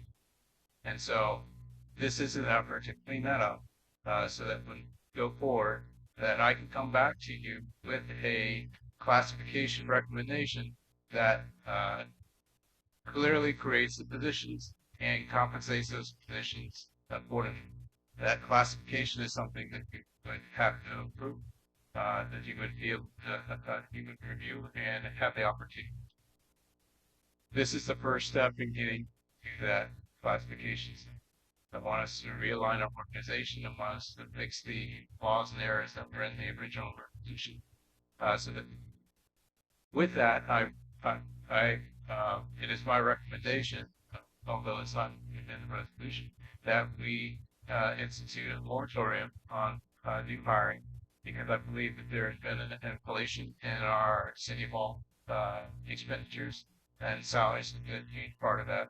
And I think by putting in place a moratorium on everything except for emergency positions, that we can then have the time to do the class study that we need to do. And I've been in consultation with our HR risk manager about how we can quickly and effectively accomplish that and come back and within 60 days with that information for your.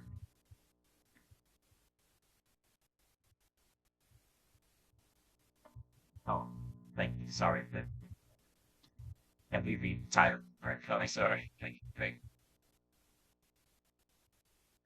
Number 17, a resolution of the City of Fort Lee, Florida, establishing administrative department. By majority responsibility, providing for stability, providing for confidence, providing for effectiveness. Yes, thank you very much. And I apologize that I didn't pause for that. But there's one thing that I neglected to include. In the resolution that's presented to you, I'm asking you to approve. I am clearly defining what departments are, divisions, and offices. They have a clear hierarchy structure: departments, divisions, and offices. And with that, that lends itself to being able to do a more accurate classification study. And then there's one other thing that was brought to my attention. In the resolution, there's one amendment that I would recommend to that, and that is states that the Parks and Rec would be a department, and that's incorrect. It should be Parks and Rec should be declassified as a department and reclassified as a division. And so that would be an amendment that needs to be added if you choose this resolution. And I thank Commissioner Bott for bringing that to light. Okay. As city manager has explained, and I know putting your to the show. Do you have any questions or comments from? Yes, sir. Okay. Watson. Hey, this Classification haven't changed. Yes, sir. no. And wait, no. Yes. That was good. That was great. And you the classification. Look. Yes, sir. Thank you. And there are additional slides to walk through each of those aspects of the resolution if you'd like me to do that, but it's all going to be packaged.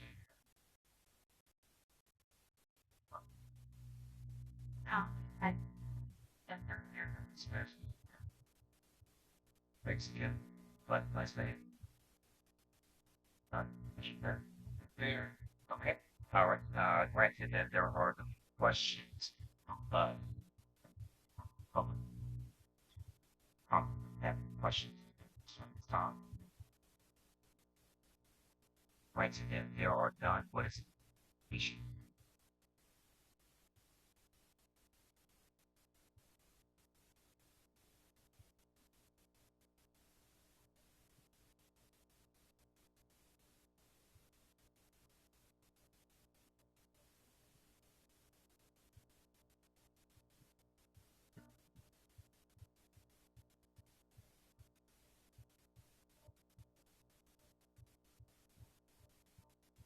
It was to declassify Parks and Rec as a department and reclassify it as a division of the Public Works and Utilities Department.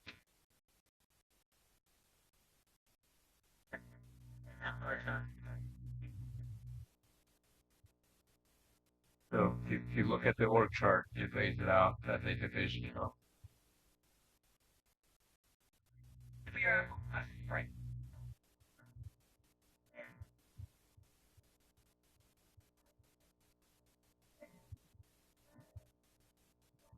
Parks and Rec. Market.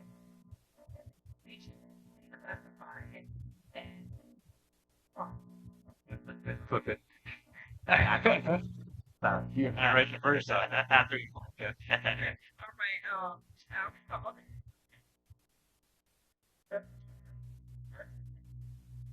All right. 1-7. 1-7. Declassify Parks and Rec as a Park. and reclassify Parks and Rec. We have a motion. We have a second. Second. We have a motion and a second. All those in favor, signify by saying aye. Aye. Those opposed, motion passes. Thank you much, man. Moving on to our next item, H03, Resolution R-6-18. It's a procedure for City Commission.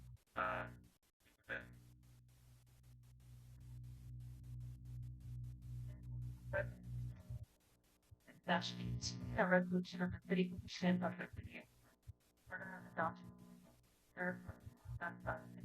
Meeting, providing for authority, officer, and their meeting, agenda procedures, conduct of business, publication, and providing for discussion, amendment, or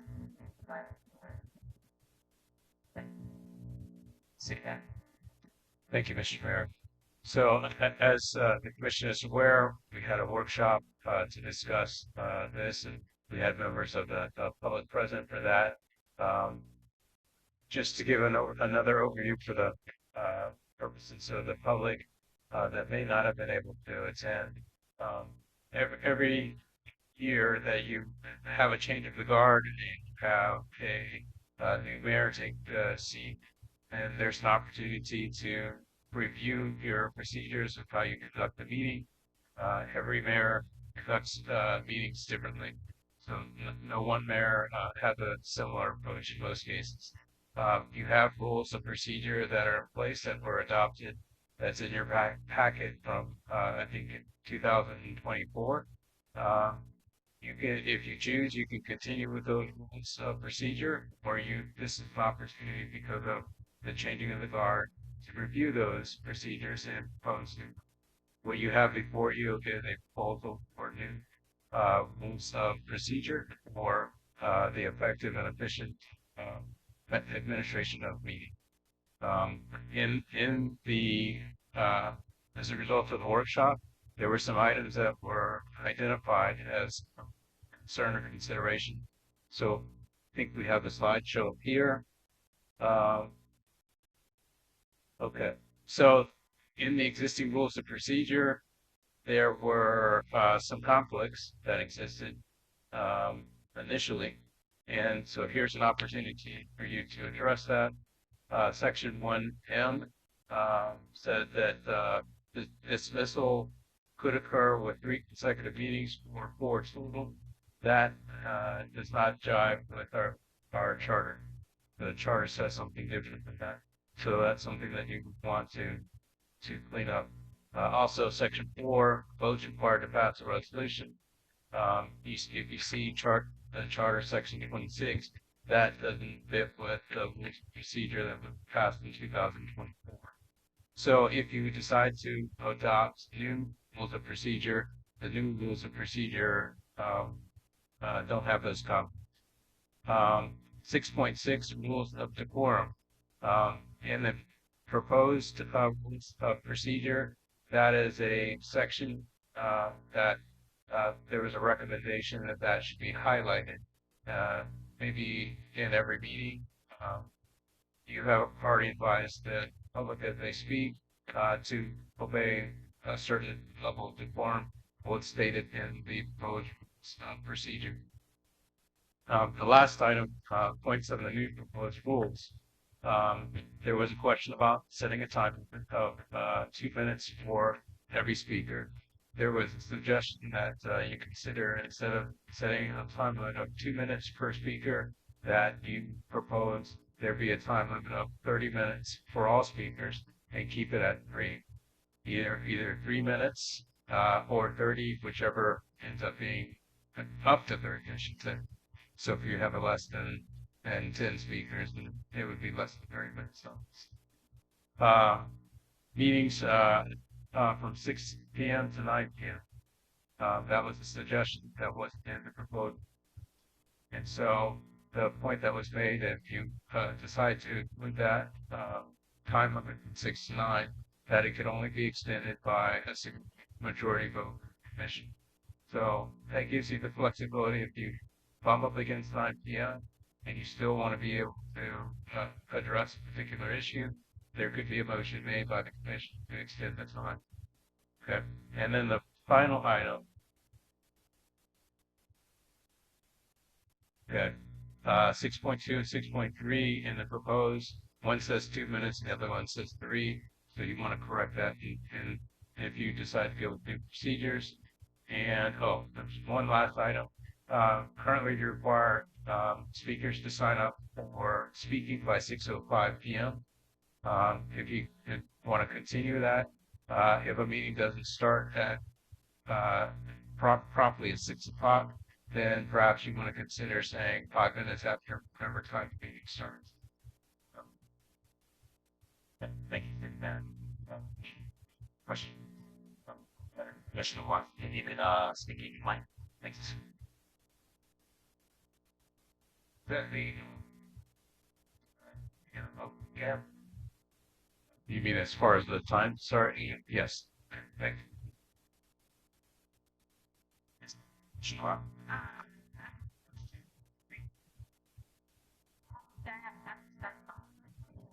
That at the workshop, but my issue might be that 7.5 was not on this workshop or put in this workshop. Had that the other night. This in regards to what needed for termination action of the manager of the why that would be a resolution about. That should not be in the resolution. That was in jest. It should not be in there. So I'm not sure how the version that got in your packet add that, but the version that you reviewed in the workshop is the version.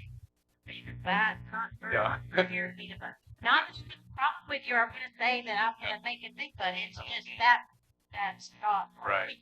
You don't want to be upset, but Understood. Okay. I have covered it. Vice Mayor. I also have none. So what is the issue? Oh, my apology. My apology. And so that let's have our public comment at this time. Thank you.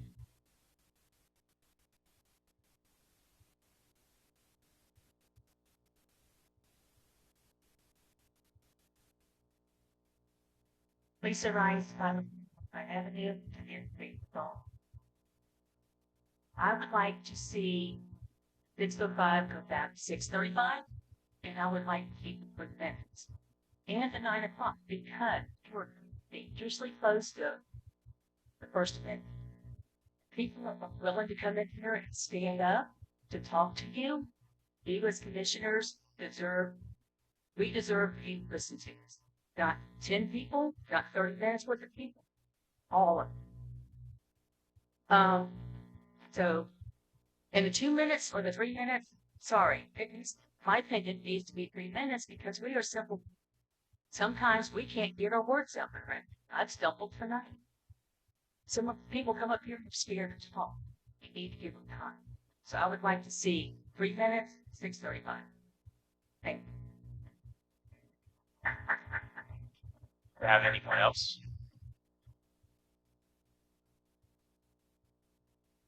Tyler, I'm also in agreement with what they said. I think limiting this time for people to come here and speak. I think that's just my understanding. If there's plenty of things to do, but if you like you said,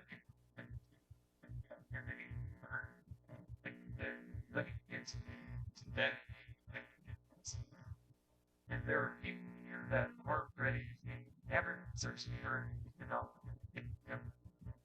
based on it's your first. I don't even know if and I didn't even know about 6:35. But allow me. Fine. 6:30. I don't think. But anyway, that's just my thought. Thank you so much. Good evening, White First 850 South Time. I agree that the residents should be heard. However, not in this forum with all the residents that have jobs, have families, have things to do. The city manager has made himself very open to any resident. If you have something that's lengthy that you want to talk about, I'm certain you will make this calendar available for you and not expose all of this to these three people. Thank you, Patrick. Yes, please, sir. Yes, thank you. Yes, thank you. Well, I've not had a chance to meet you. I'm a pretty decent guy. Everybody knows I'll sometimes about it. If you're willing to stay at City Hall at 6 o'clock at night, meet with me when I get off work, I'm with you. thank you.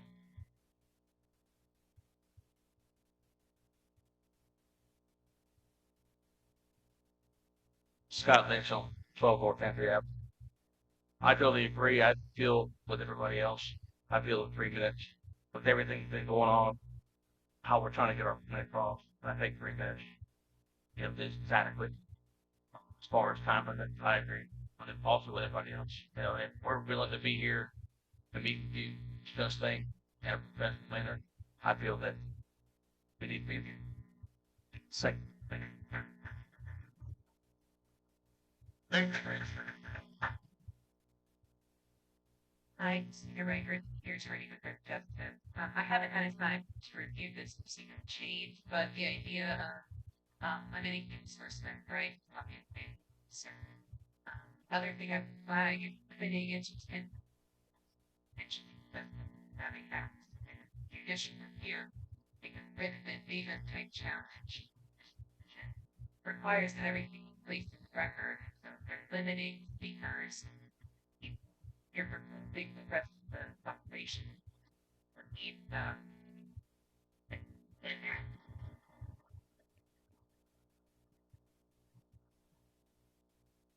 part. I think the 300 partnership, if there's somebody that doesn't know how to first association, maybe they can go off with what I say or you say. All the commissioners have been very available for all of us, hopefully that's big on. However, I think it brings out one person for everyone. I think we is very well and not to limit. That's just that's harboring things and that causes tension and stuff. So I agree. That's very like me, I drive an hour and a half away from where I work. Some people may not be off, so they're missing the end stuff. So I mean, I understand the 9, but 6:30 and definitely number of how many.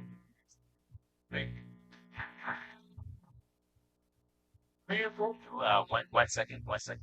Do we have anyone else? Okay, please, thank you.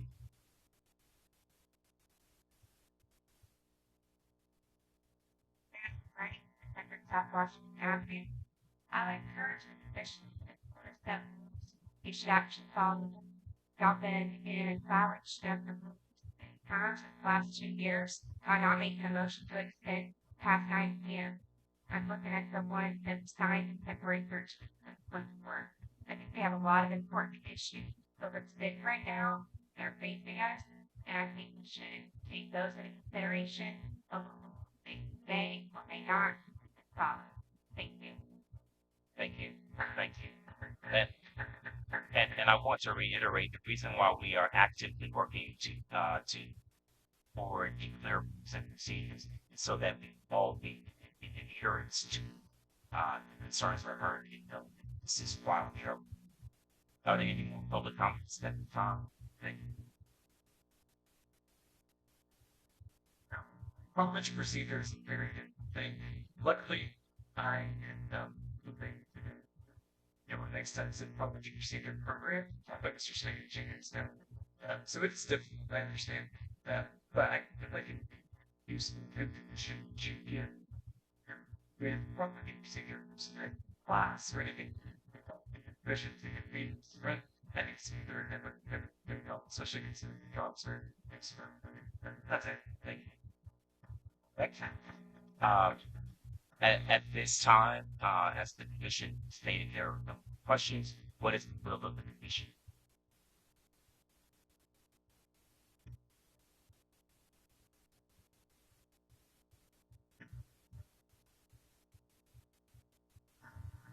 Not sure if the correct procedure or not.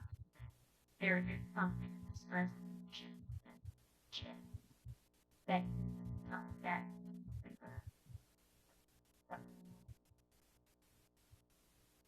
Say that.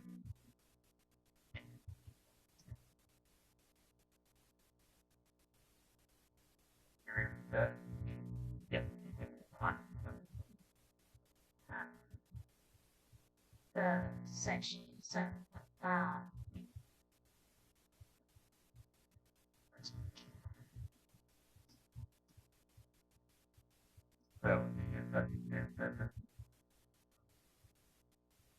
Fire second.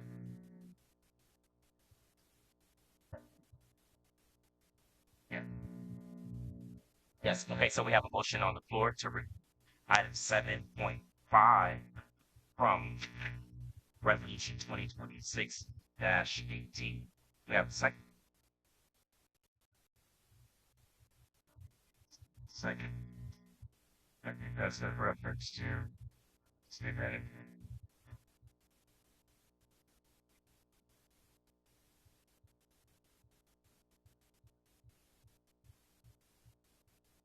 Great. So we have a motion and a second. All those in favor, signify by saying aye. Aye. Those opposed. Motion passes. What is the will of the commission now regarding resolution 6-18? As an advocate. Mr. Mayor, I say that revisit Thursday and version.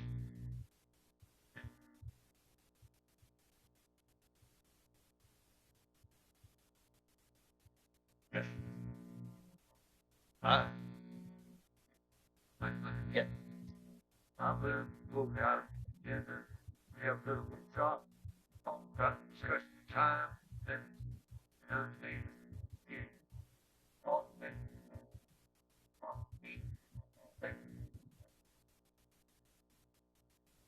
Okay, we have a motion. Got a second?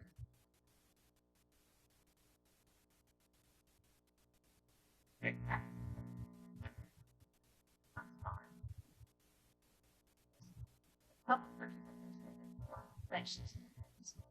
Saying the public comment, right? Hearing for speak or jury or adopt that by the previous solutions that we currently have, or are we by the provided? So right before we proceed, fine, so the city manager address that, have a motion on. Steve, have a second, and not, have a second.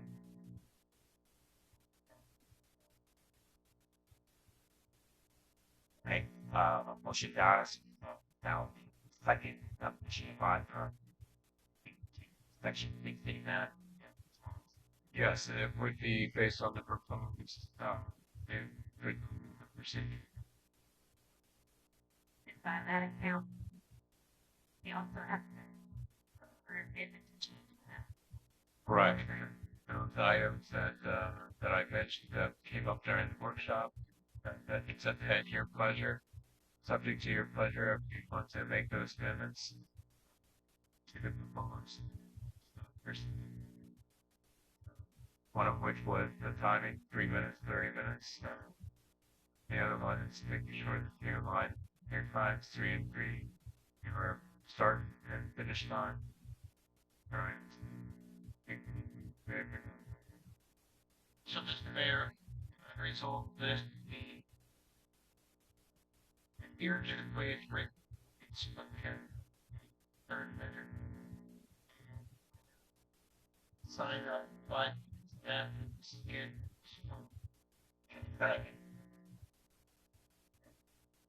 Yeah, motion. And the second discussion. There should be that.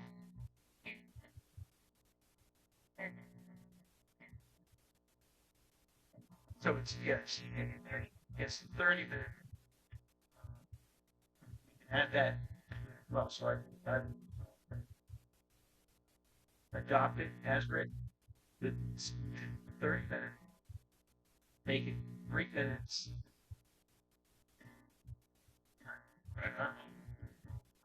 Motion and add the second motion.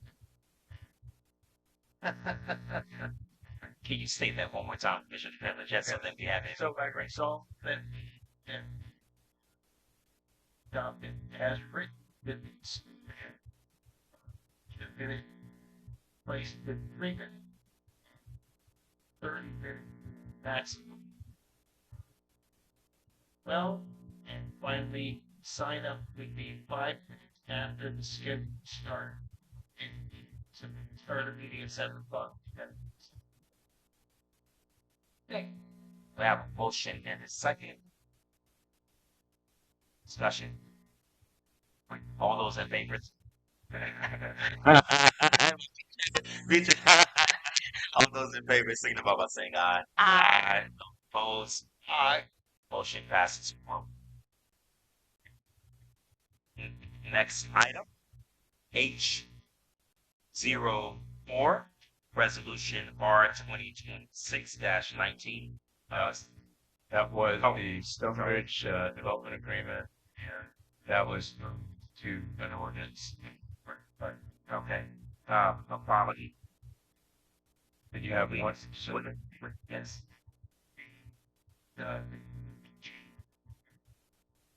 Okay, so let me restate. We're at item H04, which is now city attorney workers.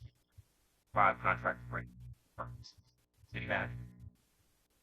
Thank you, Mr. Mayor. In the absence of the city attorney, it's at the pleasure of the commission. Mr. Mayor,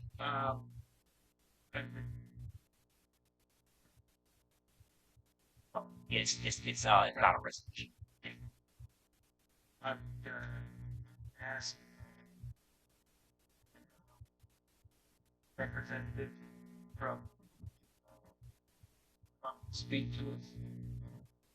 Attorney currently that things wrong with the city and I'd like to investigate this special any I don't invite guidance for an attorney against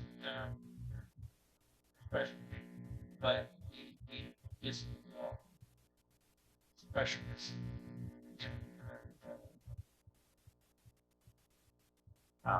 So for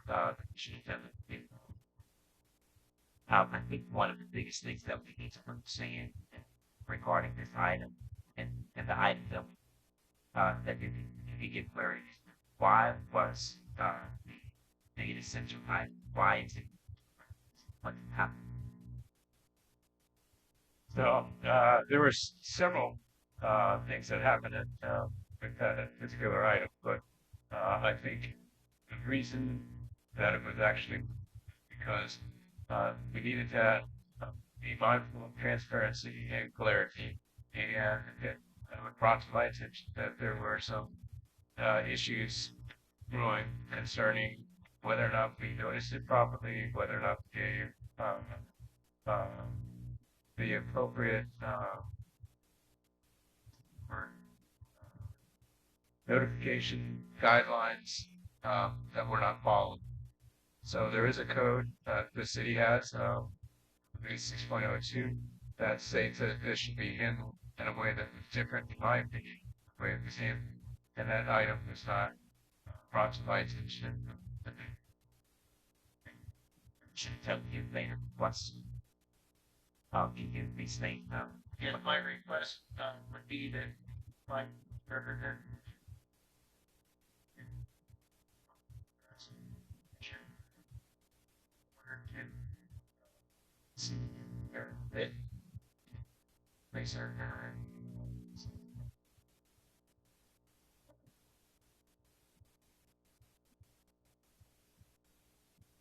Good evening, and thank you so much. Well, I want to thank you all for this invitation.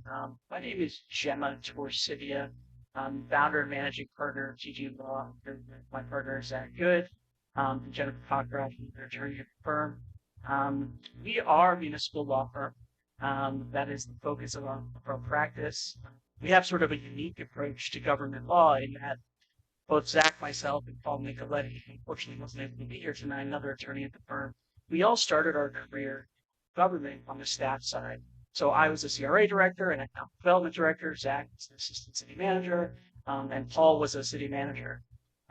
Jennifer had spent a lot of time in the city of Kissimmee as a city attorney as well, was the city attorney for Sebastian. Our firm currently represents a number of municipalities around the state. We are the county attorney for Okeechobee County.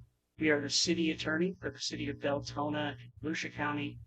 Represent as the town or city attorney Belle Glade, town attorney for Juno Beach, South Palm Beach, and Ocean Breeze in Martin County. We also represent 9 of the state's early learning coalitions, including the Early Learning Coalition of Polk County. We are honored to have an opportunity to present to you all today and speak with you.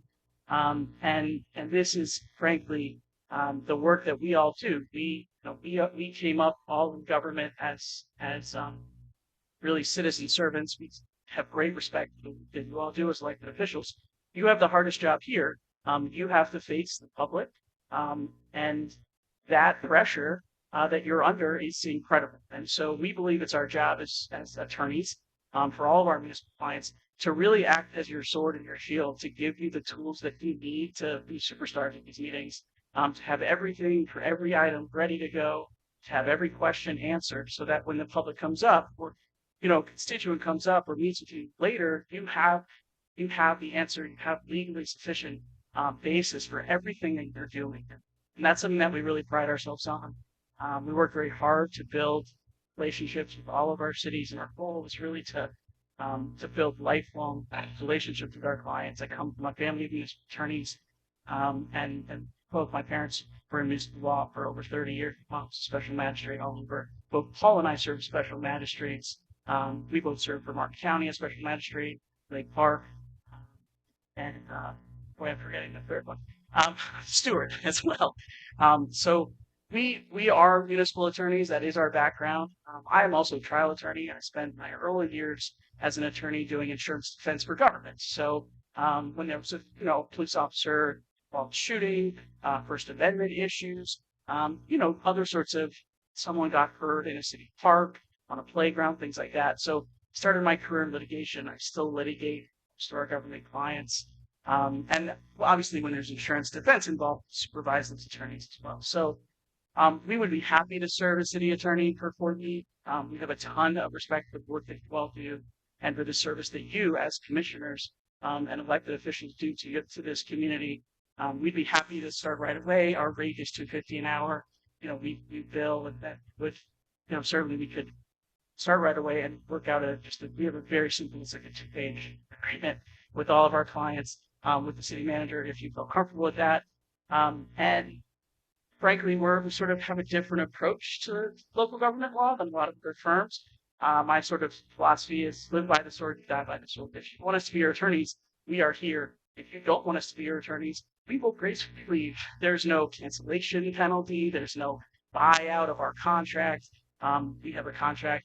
It was 15 days notice. If you want us to leave, we will happily give it off to another firm. We just have a very business-like approach to the work that we do in government. And frankly, we are here to serve you. That's our job. And if we're not serving you well, then get rid of us and get someone else. And that's this is very much a service job for us. And it is our job to serve you. And so you would be our 5 bosses. Certainly, we work very closely with staff and with your manager. But we are your attorneys. It's our job again to protect you, protect the city. And did come up in staff. So we are, I would say, probably very good at working with staff, better than many other firms. We have a number of clients in fire departments, police departments, airports. So we have a real breadth of experience. I have a particular area of specialty in public-private partnerships and utilizing federal tax credit programs like new market tax credits and federal transportation money, transit funds. I have a background when I was in economic development. I have an MBA as well. At assembling complex capital stacks to do large projects, P3s, and complicated projects that have 7 or 8 funding sources. So that's an area that I bring to the work as well, which I think is a fit for you all, because you obviously are doing some very exciting, big things, complicated things, obviously building libraries, potentially other big development deals. So that's an area that we have a ton of experience blocking and tackling for our clients and helping them come up with creative financing solutions. One of the big projects we did was a transformative downtown project. All in, it was $300 million. And I personally supervised an $80 million P3 deal that had literally 7 different capital stacks. It had private equity, it had a revenue bond, there was federal money, it was a bond tied to transportation money, there was county money, and then CRA money. So it was a very complicated stack. And I obviously closely with the city to some of that stack to create a project which is functional today. It's created over 300 jobs. So we are honored to have this opportunity. Happy to answer any questions you have. But we're here to serve if that's something that you all would like. Thank you so much. What I'd like to do is to hear from Commissioner. If Commissioner Watts, you have a comment.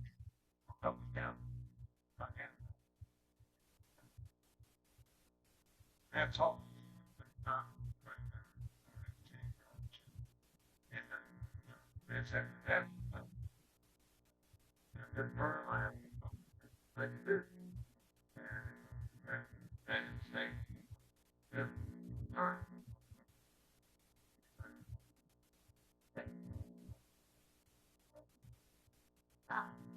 I'll after have the comment. I just made one meeting. Now I read very great. Last second.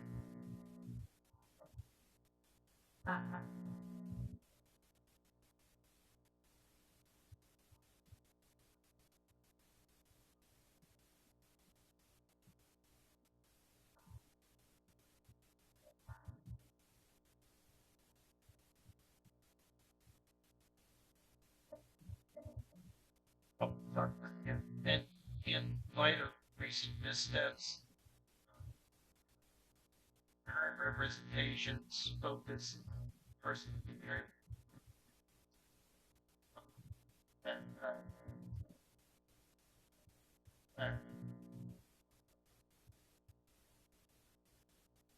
sorry. I'll check rather. So, sorry, we need to have a version of Indeed. Um, so I right now, let's look at what is the will of the mission regarding this.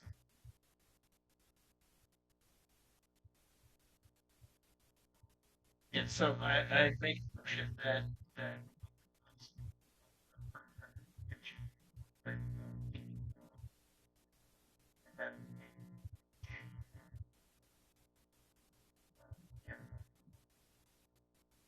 You have a motion, you have a second. Um, at this time, we have a motion and a second. I'd like to make more for public comment at this time. Anyone from the public would like to comment?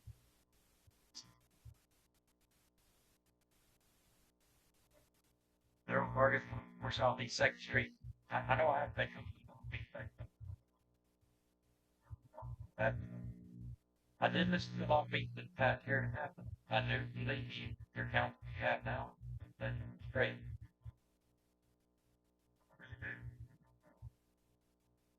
And it's nothing against Miss Bell. She gave all a vibe. Been tired of it. Background. Now, do with the later helps her word. That's nothing against you. I'm glad you're here. I hope you can me. I do. But honestly, it's I think the council you have now about this.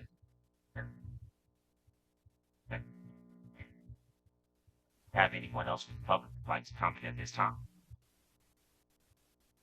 Yeah. Ron Martin down here. That's down. Like say I think she's a fine attorney. Maybe she doesn't do things exactly as we think she should do. Think that she's available, she can't be, she calls you back. So I think that it's hard to be a city attorney very well. Not need to change. It's different, especially what we're going through, expansions of buildings, and it's very important to have somebody sitting at the hill.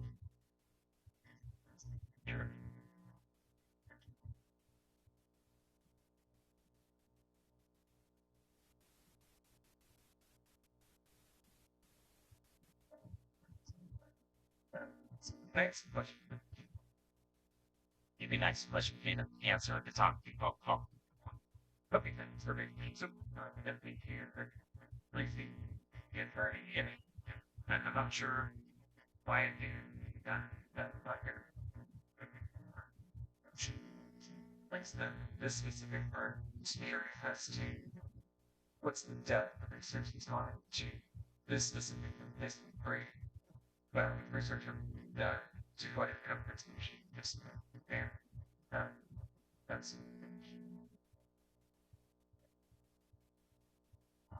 and is there anyone else from the public like to have a comment?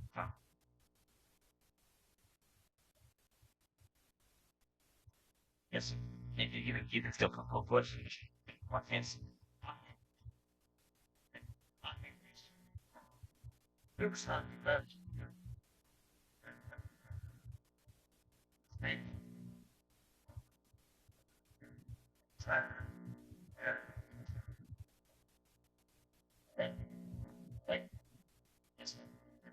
Advance Arts 311 Northeast Fifth Street.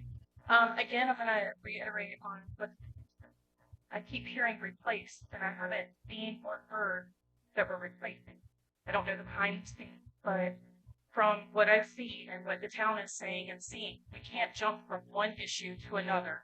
Granted, that may be the issue that we do need to replace, but we have got to do our research. That seems to be where the problem is. We're jumping from one pot to another pot, and we're getting held down by this pot down here.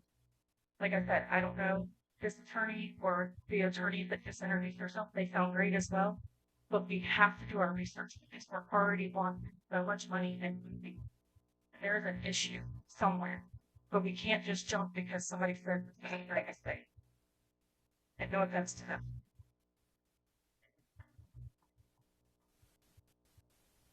There anyone from? Okay. I know that we have a motion on second. I just want to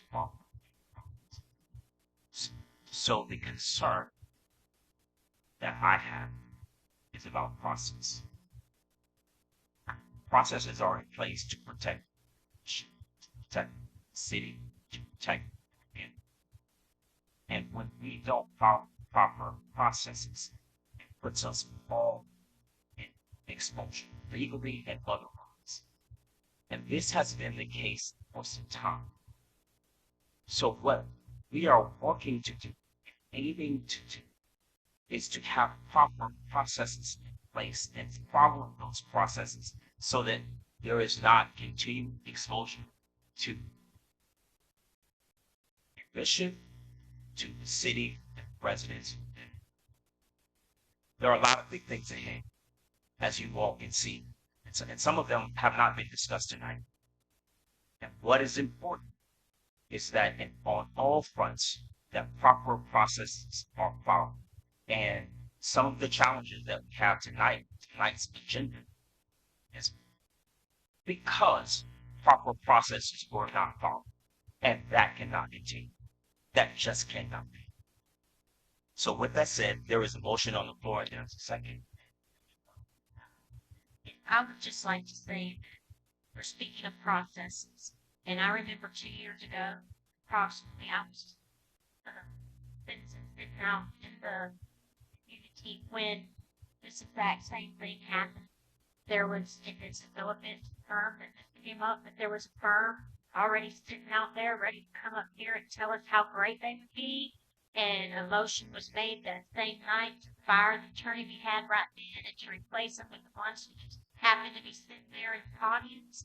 And it has a very bad look to everyone sitting out there when we're supposed to be following procedure, but we're ready to just throw the current attorney, not necessarily say under the bus, because have mistakes been made? Yes. Have they been corrected? I believe when it was notified, if she's done her best to fix things, I'm not saying she's the best fit, but when you're talking about processes and things that need to be done, this is not the correct process. She should have been notified. If you're doing this on a night she's not been able to attend, and I just find that as a process. Just have we put out for other attorneys to be here, where other attorney firms asked to be here tonight? I mean, as I said, it's no offense to the one that's here, but as this the exact same thing that happened when I was a citizen 2 years ago, sitting in the audience, and I didn't like it then, and I don't like it this time. Thank you. Yeah, I have a Absolutely. I just want to add this so that you are aware. The attorney, and I know that you know this, but so that the attorney, the city attorney serves at, and so at any time, the commission can put forth to retain, to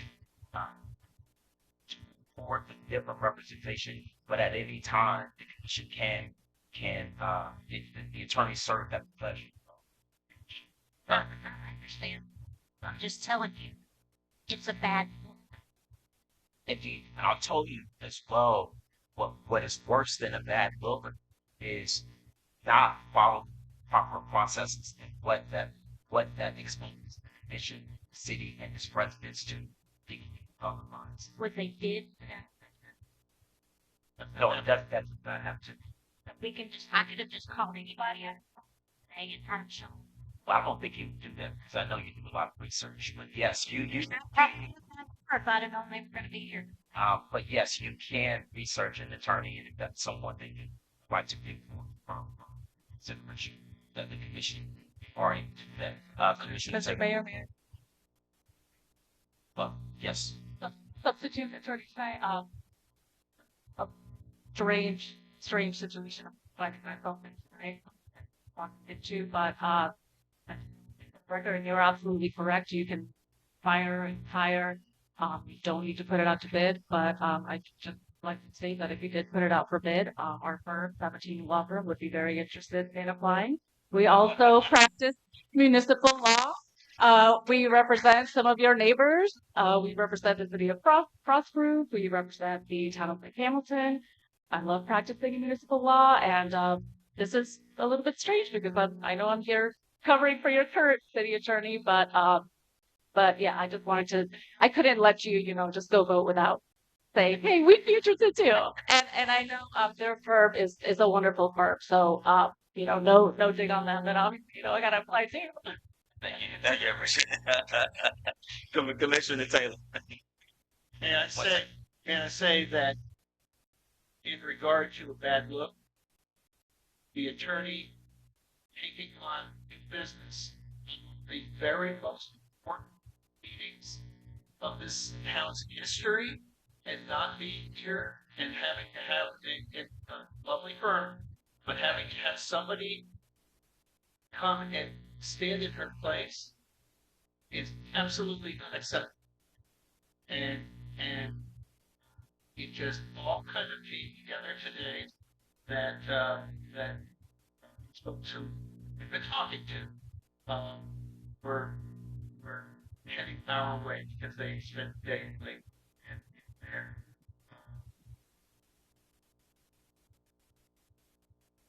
Nothing against her personally or her representation. Moving forward with this meeting, it's important to leave it to she can do the best she can. It's law. The best you can is not the best you can, and it's unacceptable. So I'm like, Okay, with Commissioner Watts, I think you have one more comment. But yes, sir. Well, basically, she right and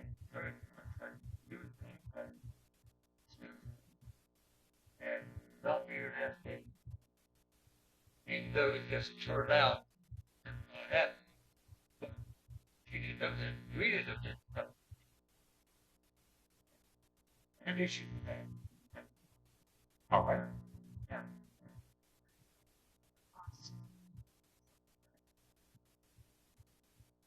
I think all of this is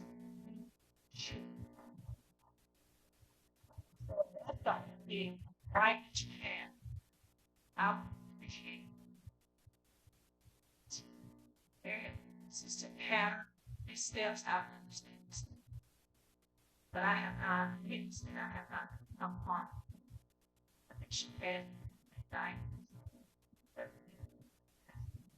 So I say past and future and necessary, but the fact that she's just not here. No, bad things not. So things come up in all of our lives. There are sometimes you have this important thing.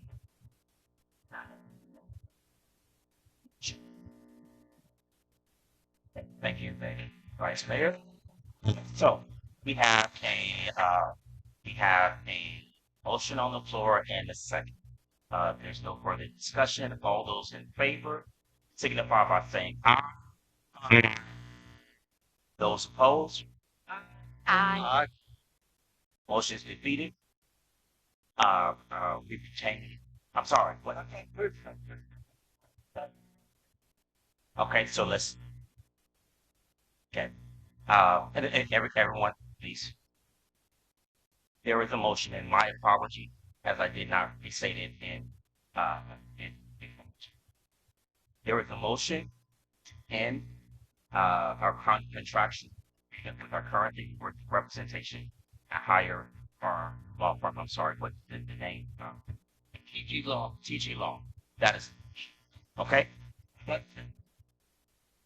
Okay. Okay. Uh, City Man. So I was going to make the suggestion that you may want to consider if you want to go in that direction that on an interim basis, and that leaves you the opportunity if you want to come back and do an RFP for the process to consider other ones, but that option is available to you. With that said, because the motion has already not passed, have to restate the motion again. So at this time, Okay. Let me restate the motion. Well, hold on a second. I'm sorry, Mr. Mayor. It would need to come from Commissioner Watts. But have to come here from place for that. You would have to make the motion, the new motion, to proceed with hiring the new firm. Yes, sir.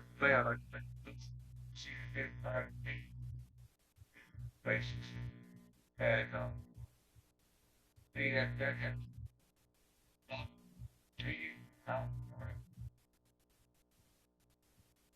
Okay. We have a motion on second. We have a second. If no further discussion, all those in favor signify by saying aye. Aye. Those opposed? Aye.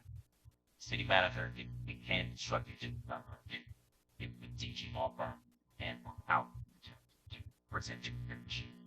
Thank you. Mayor.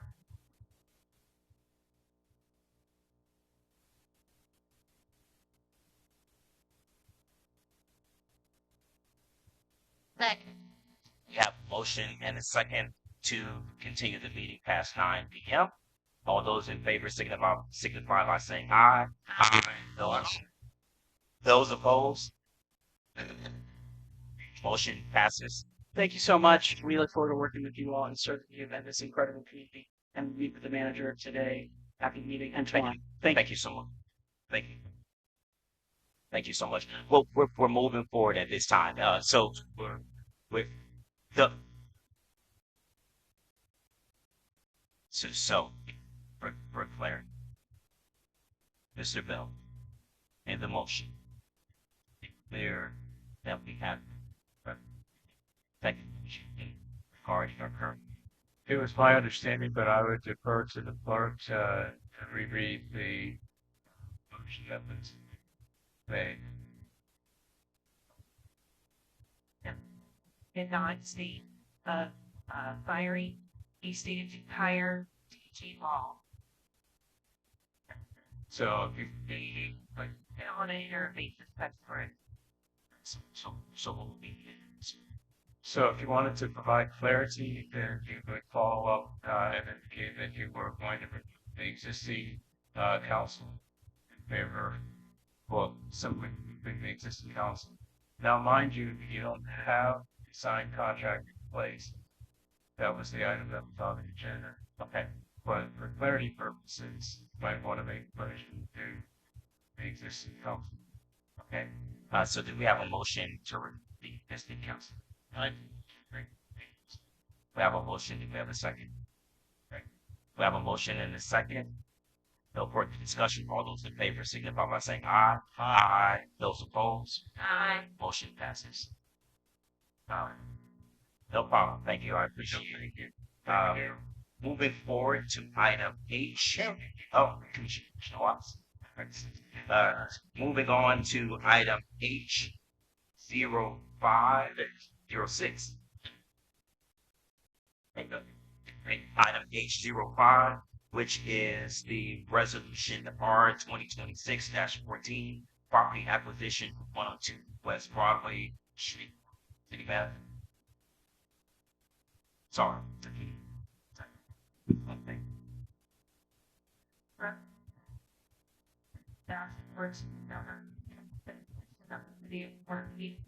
Authorizing purchase property located at 102 Broadway Street West, working for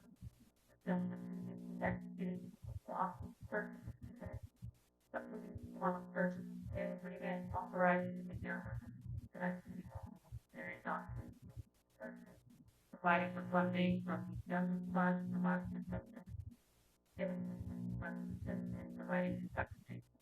Thank you. With this item, I do believe our city manager will be speaking to the fund.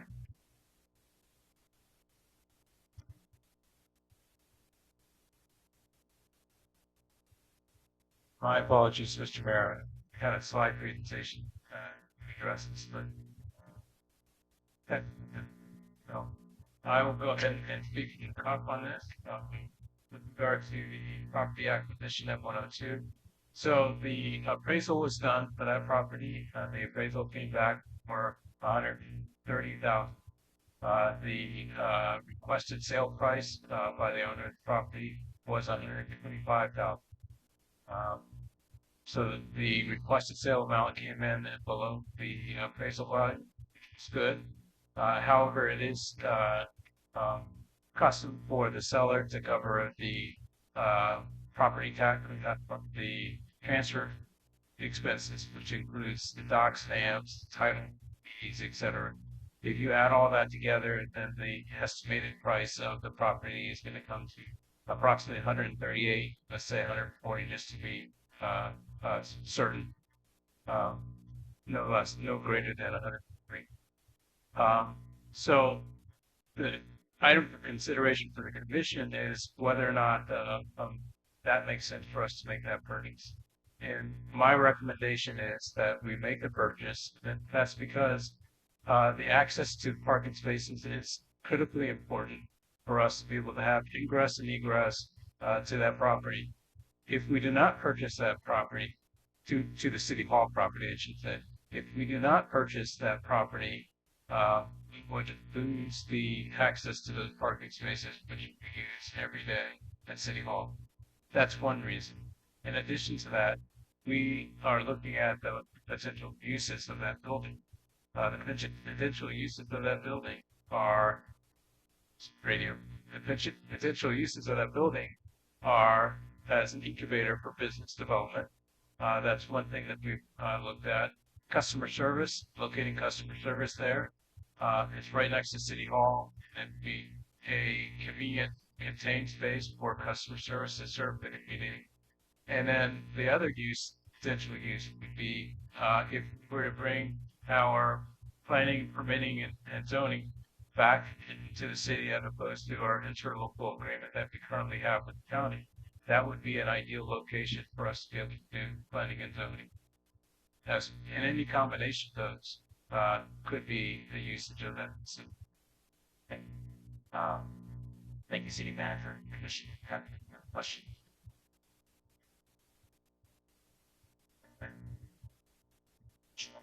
Okay. Thank you. Would anyone from the public like to comment on this item at this time? Okay. All right. Yes. I let him talk for a second. So the idea is that we're doing it to keep partners potential. So that is the idea behind it. Personally, thank you. Anyone else want to talk? Okay. What is the will of the commission?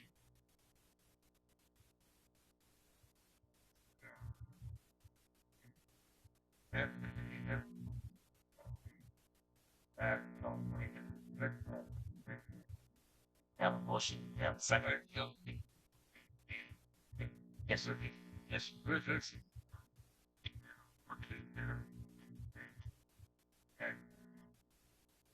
My second. We have a motion and a second. No further discussion. All those in favor signify by saying aye. Aye. No opposed. Motion passes. Moving forward to item J01, first reading.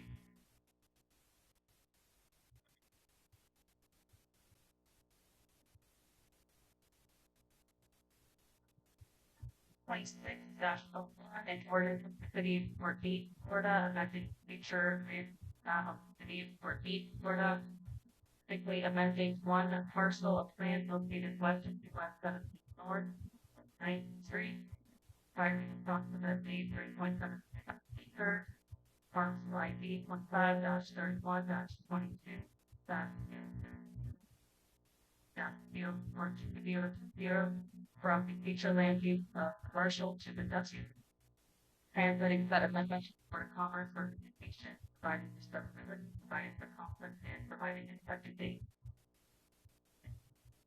Thank you, Mr. Brown. Go ahead. Good. What? Can you hear me? Oh, there it is. Good evening. For the record, I'm Jennifer Cotto Salisbury. I'm the Executive Director of the Central Florida Regional Planning Council. Just briefly, this is first reading, so we're just setting a hearing date. This is an applicant-initiated amendment, again, on 3.76 acres. This is located on the west side of US 17, just directly south of Belmont. And it really fills the puzzle piece with commercial, the purpose was to go to industrial, and that is consistent with the surrounding property. That's just a brief overview, and I'm in full bring. Yes, then I do have a question. What is this property on? The applicant is not sure, but they were looking for more intense use than commercial. But now, I did want to point out some concern in not knowing what the property or having the idea or the idea of passing and then once that process is passed, seek out something that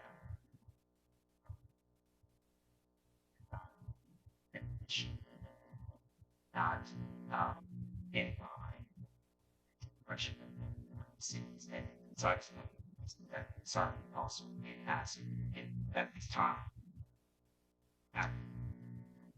I'll look. I'm not sure if that's looking at this, but I think we want to stay attention.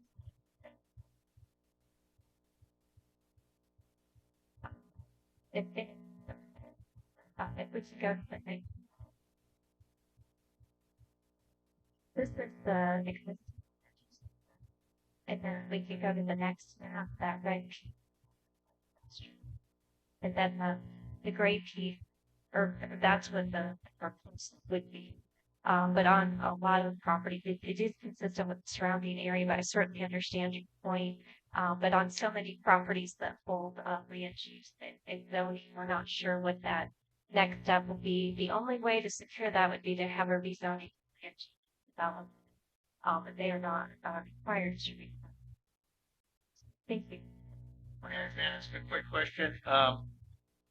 When I first was made aware of this, I guess my question. And like the mayor says, that's the gateway city. Has heavy industrial facility there. It does fill in that corridor, but that is really a great point. And I think as we look at the CRA plan update as well, that gateway, those requirements for landscaping and enhancement. I know in Belmont, we worked really hard to really have that.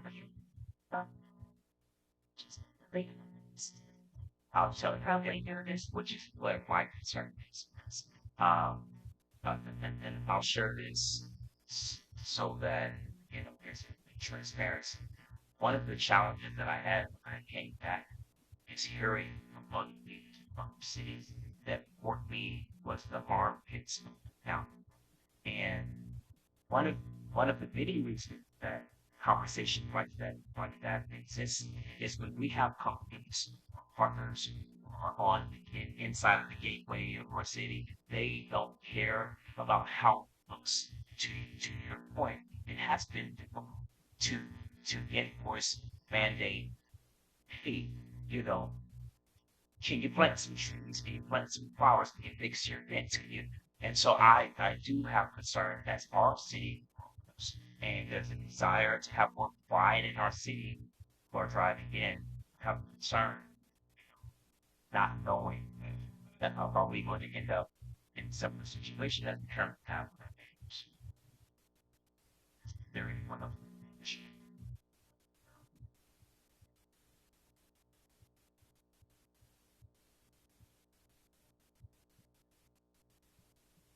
I would just say one thing. This came before the commission at the last meeting. Number one and number two, the first reading, and we didn't have all the background documentation, and that's why it was brought back to you again for the first reading with the background documentation.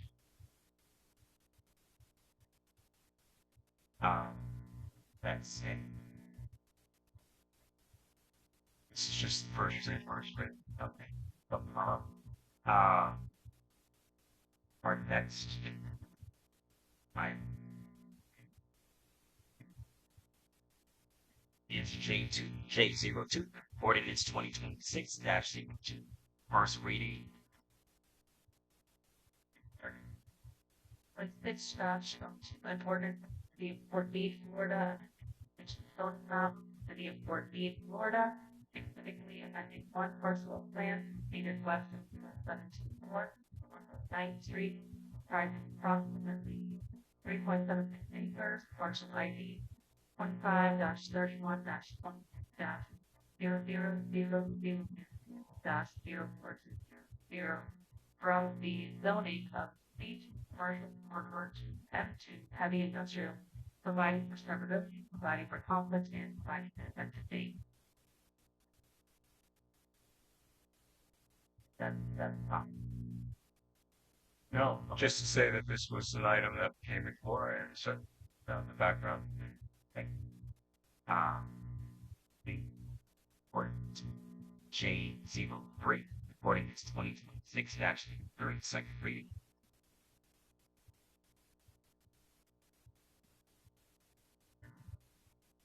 Ordinance 2026-03, an ordinance of the city of Fort Meade, Polk County, Florida, to close, vacate, renounce, and disclaim any right of the city and the public to right of way located north of 9th Street and be part of J.E. Robson petition according to plot thereof, according to plot book 1, page 21 of the public records of Polk County, Florida, as shown on attachment A and described here.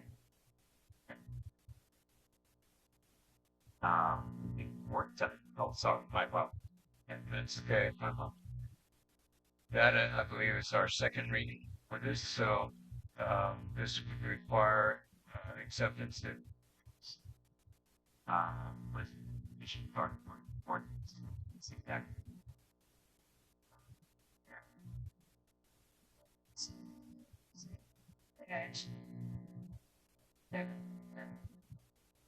Have a motion, have a second. A second. Have a motion in a second. There is no discussion. All those in favor signify by saying aye. Aye. Those opposed? Passes. Next, we have item J04, ordinance 2026-4, second reading.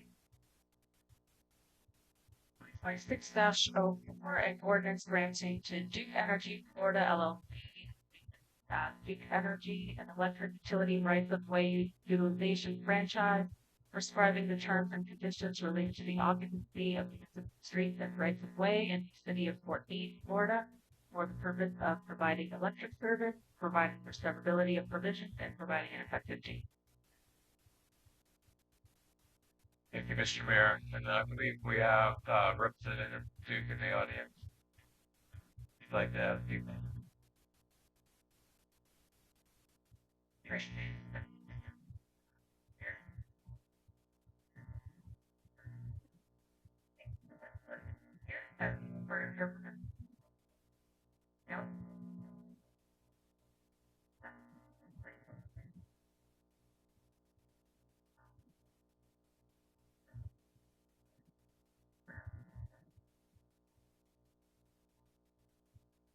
Question? Okay, great. What is the thing? Thank you so much for being here tonight. Thank you. What is the bullet vision?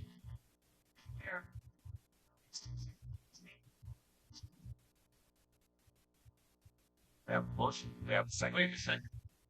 Sorry. Thank you. Thank you. You want to make sure I keep me on my toes tonight. Thank you. Thank you, Ms. Price. Thank you. Thank you. Commissioner there, back there, please arise, but I have an question. I hope you can answer it. Maybe you don't answer it. Is to what is that right away in preparation for the data center? If so, and those are heavy trucks, some of them, what's bringing the trucks? Their roads, are they heavy trucks? Yeah, but this is in preparation data center. So one of those is roads. Thank you. So three minutes.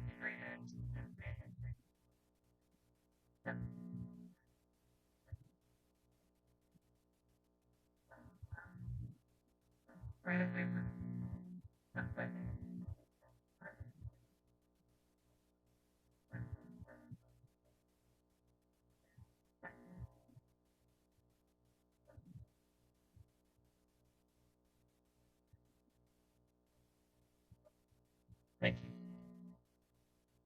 Anyone else need help?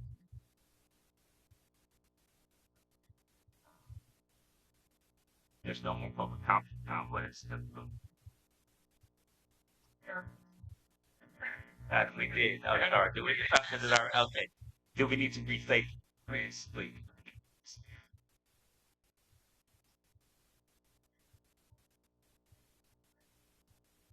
Second. We have a motion and second. There's no further discussion. All those in favor signify by saying aye. Aye. No opposed. Motion passes. We then go to our yes, sir. Which fine. Fine.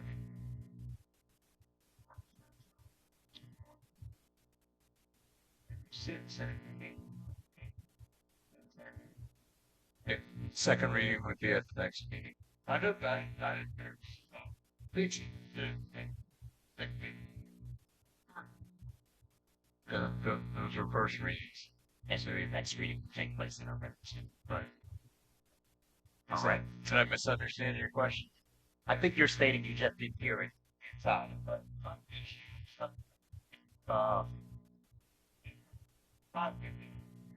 I think it was. Yes. Yeah, they didn't. No, he did not. You can yeah, you can the ordinance on first reading you turn you don't have to second reading be at the next meeting and have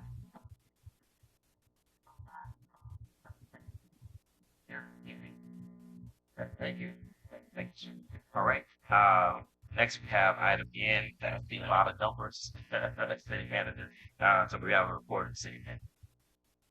Now did I skip something? Both business. Oh yes, report of fire. Apology. No, we denied. Yes. Okay. My apology.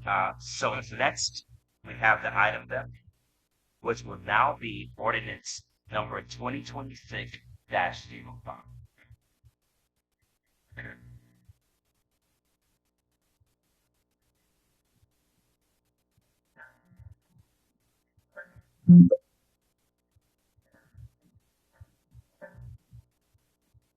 the development agreement be and for Vito and software liability company and for that's the project providing authorization document providing providing for further error and providing for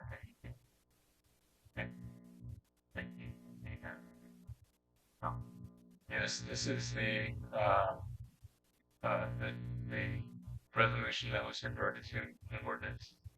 This is an opportunity for residents or stakeholders to make commentary, if they so choose. I think we heard some of that at the beginning. But in order for us to maintain transparency in the process, this would be the first step in the process. At this time, do you have anyone from the public who would like to come that has not already? No, you want. I say that. I said, well, you're welcome to come up again. It's great. Oh, sorry. Yes. Tom Albert, 536 Northwest Agreement. Jeremy Foss here, members of both party so we have a position on the data center. We do have some questions. One about the sewage issue with the pre-treatment required. Don't know what they're sending back to your sewer plants and sometimes any of that agreement, so it's something I've addressed. Another thing is that's the noise emissions you're getting, emergency generators they have. Number 3, waiver lighting requirements, property lines near the that migrating wildlife. Because lines are considered yeah, else. Okay. Mr. Barrett, do you have some additional commentary? Just briefly. Yes. So the next step in this process would be this item going for planning and zoning, or a hearing, or public hearing for planning and zoning, and then it would come back to this commission 10, a minimum of 10 days later for the commission to determine it. Thank you. Oh, but no. Once, yes.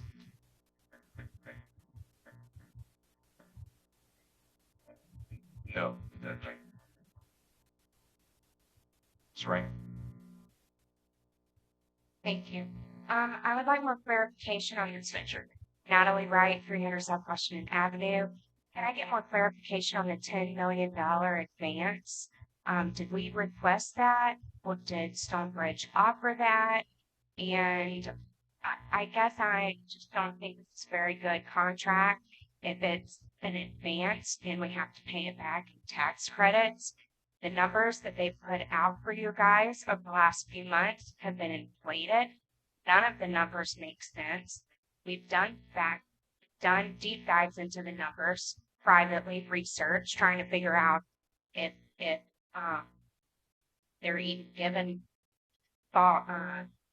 accurate statements, and they're not. So how long is it going to take us to pay this back in tax credits? What if it goes under? What if they start building and they never get a client and it just sits there? It just doesn't seem like it's the right thing for me to get involved with, number one, especially to accept a $10 million thing that we're going to have to pay back in tax credits. Do you know why we? Right. Mr. Bill, could you give this right answer? Question. Yes, I can answer the questions from the standpoint of the agreement and put into that. And the other questions that she had in reference to the planning of the data center and their impacts, defer to the data center developer. Thank you. Sure. The data center. So I look at it as a different perspective. I have family in Michigan who have dealt with this, and they're dealing with. I'm gonna put it as like an Eric Brockovich movie. If you guys have never watched it, they came and they destroyed from what they built. So my perspective on this is, I have a medically ill son, you know that, and I sit back and I think they're already in issues with water or light bills, stuff like that. What is the longevity of this data center? What can any of you,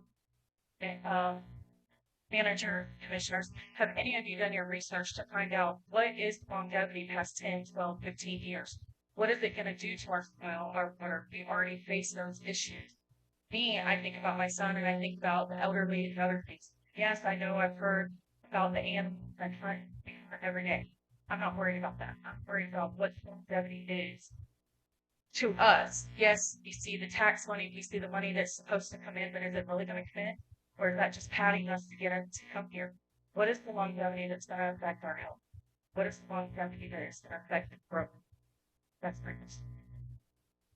else.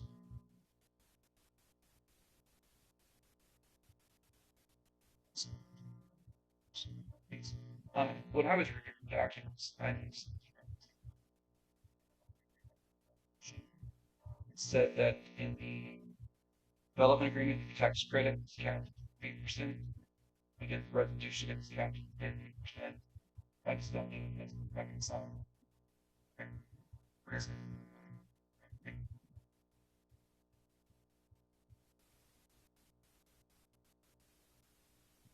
Lynch 12 North Henry Avenue. You know, I sit here and I listen to all this information that's going on. This is a very, very important decision that this town has to make for the citizens of this town. But yet, no disrespect, you don't know the answer. You don't know the answer. Nope. We have a lot of questions and we're not getting the answers. You know, we'll have to look into that. We're going to put it in the record. We're going to move it here. We're going to move it there. We're going to do this. Why do we not know more? I mean, we, meaning as the city commission manager, why don't we know more? What research have you done? What have you looked into? What have you looked into the ramifications of all this thing? You see everybody here. We don't want this. I can give a rat's butt about the darn money. This town has been here for 175 years. You have a legacy in this town. And we went, what is your legacy? Have you asked your commissioner for what their legacy is going to be later on down the line if a decision is made? We're drying up. Heck, the property next to my son caught fire. Could have jumped the road. Could have burned his house down. We're dry. We have water. We start pumping water. What's going to happen down there? But why don't we have the answer? Have you done your research? Have any of you done your research? Can anybody answer that question? Have you done research? Do you know what is going on with these data centers? Look at these towns. It's hard to believe that every single town you talk about does not want this, but yet we want it because we want the money. Well, the money is not going to fix it, and the water's going to dry up, and that's the way it's going to be. And that's all I've got to say. I am just livid over this, because every time we ask, well, why don't you know? Stonebridge sits here and just blowing smoke all the time. I don't believe a word they say. You can look at all the research, all the amount of water they say they're pumping. It always changes. Oh, we're going to do this and we'll do that. Let alone everybody talking about the runoff and what's going to happen to the aquifer. Please, please, be informed. Have us the answers. We want answers, and we want you to know what these things do to town. All you guys do is click. You'll find all the information. Thank you. I appreciate your time. Do we have anyone else? I would get caught 46 sort of right now. So just spinning off of what Mr. Space in the past is super big, right? So this is a complex contract. It was mentioned as, but he says as contract language, everything there to you as a attorney to require study for the doing that for the attorney that's smoothing contracts like the professional perspective but we should make our legal counsel desired our current are there any other comments? Okay.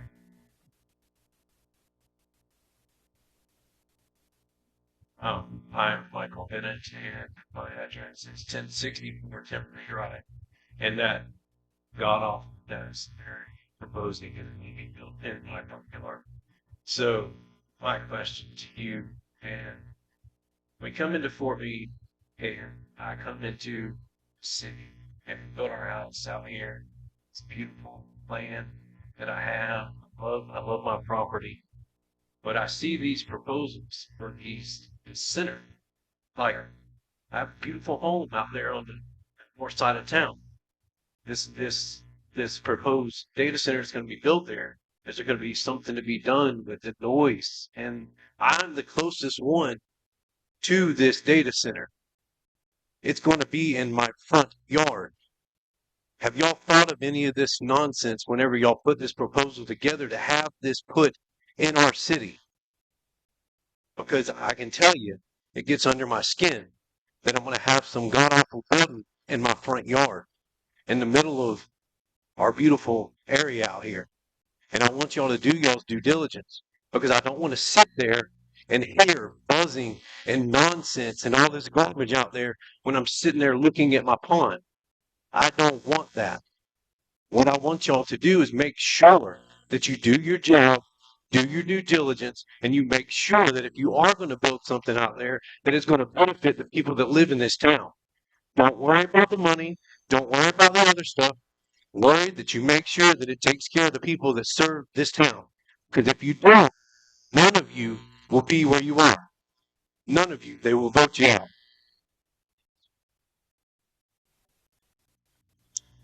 Second. Yes.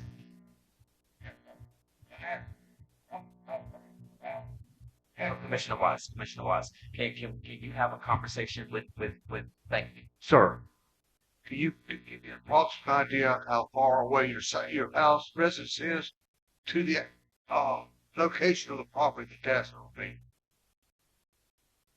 Half mile. Okay. I do my research, and I've done it for about 9 hours a day when it says 30. Now I don't know what time that is to. Right? Okay.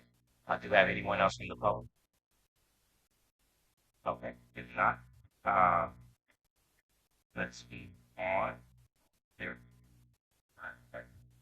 Yes. Home moving to no whole business listed. Our business done. Report of the mayor. I do not have a report. Next we have a report of the city manager. So, given the hour and the time that we have here, I'm going to make this as brief as possible. All the attachments are there for your review. If there are any questions, please feel free to reach out to me. I will not provide any highlights of those. I do want to remind you that we will in the future be moving to the .gov, and the URL is there. We are not going to move there currently. We could phase ourselves into that. So there are some issues that we want to address before we make that transition. But I want to make sure that everybody knows that we are moving in that direction. Okay. Cemetery donations. So wanted to bring that up under my report to see if there was any direction from the commission on how you wanted to move. Commissioner Watts has a better idea of the actual location. The former city attorney had a better idea of the location. I'm new to the community, so that location didn't resonate with me, so I want to provide some additional color. Commissioner Watts.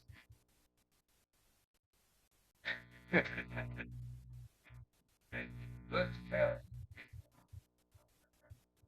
outside say that we could all think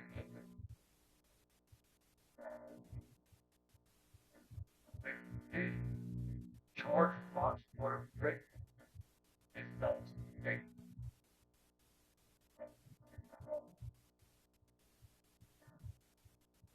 Here's the deal. Right now, here on the church, is the caretaker. It's not richly caretaker. Not caretaker. And now they want to talk about that spray deal. Is the last way to get the caretaker. Oh. That's it. Symptoms. City manager, have you made any contact or had any conversation? We haven't had a conversation to look at the layout of it. Okay. But I can say this, that we need room for future expansion. This is an opportunity that's being donated. There's no cost associated with it, except if we did receive it, we'd have to incur the cost of maintaining it.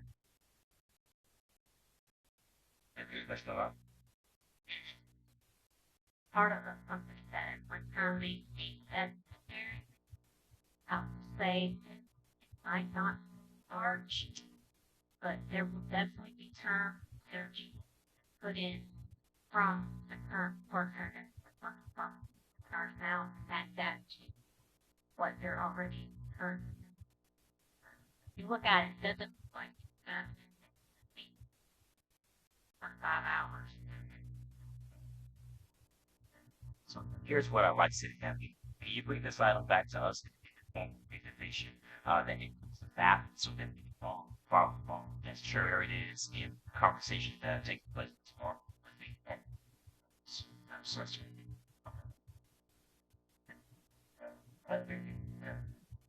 Yes. Yes. Do have the layout. It's come back with a breakdown and a description and a map so that you can see what it represents in terms of cost to us for maintenance. Special events permit. It's the moratorium on special events for the next 30 to 60 days so that we can restructure our special events permit process. The process that we have in place does not properly account for the risk associated with it. There were some issues that the fire department has identified are health risks that we want to be able to address. The timing, the cost associated with it. It's one thing if the commission decide that you want to donate the cost of it, but there are real costs associated with maintaining, shutting down roads, the Parks and Rec work for trash retrieval and cleanup, security, fire assessment, that are real costs that we are not currently fully compensated for. So I'm going to come back before the commission with that information, but in the meantime, I'll put that together. We're going to work with the board for it in place. And then the last item is just a reminder, the Bridge League of Cities meeting is Thursday. Okay. Report of city attorney. Do you have anything? Thank you, Mayor. Thank you for being here. Thank you. Future agenda items of commissioners. Any commissioners have any future agenda items? Mr. Mayor, yes, we talked about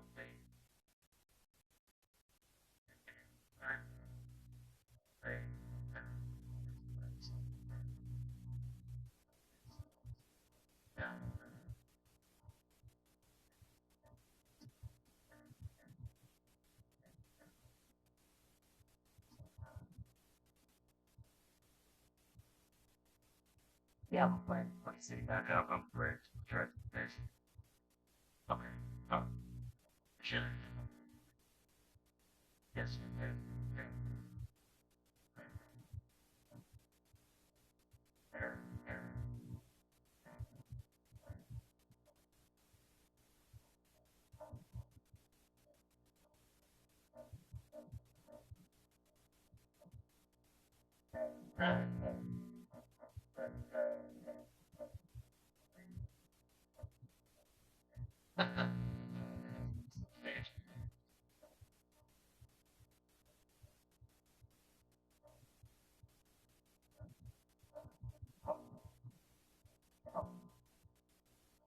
All right.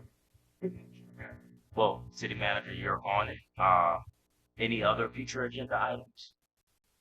Okay, if none, our upcoming meeting dates are as listed. For the good of the order, Commissioner comments, Commissioner Watts, you got anything? Okay, Commissioner Vaughn, Vice Mayor McCutcheon.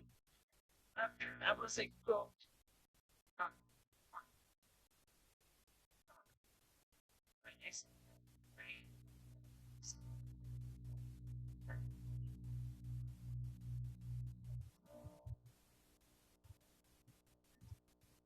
think you're fine.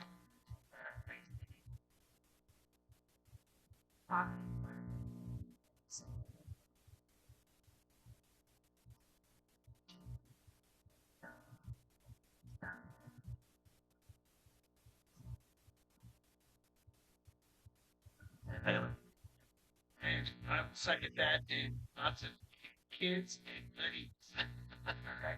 I'll also add, and I want to confirm very quickly, city manager to your staff.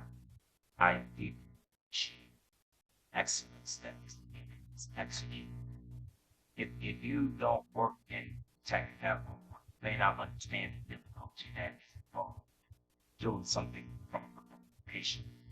Excellence that is here about how it looks.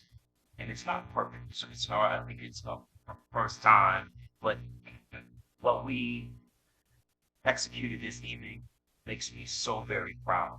And I hope that you and your staff continue to raise the bar, expectation of achieving excellence. And I don't know what has existed before, but I in everyone's mind there is a great degree of pride and responsibility when it comes to anything that we do that is done in excellence. So again, I want to just say thank you to the staff.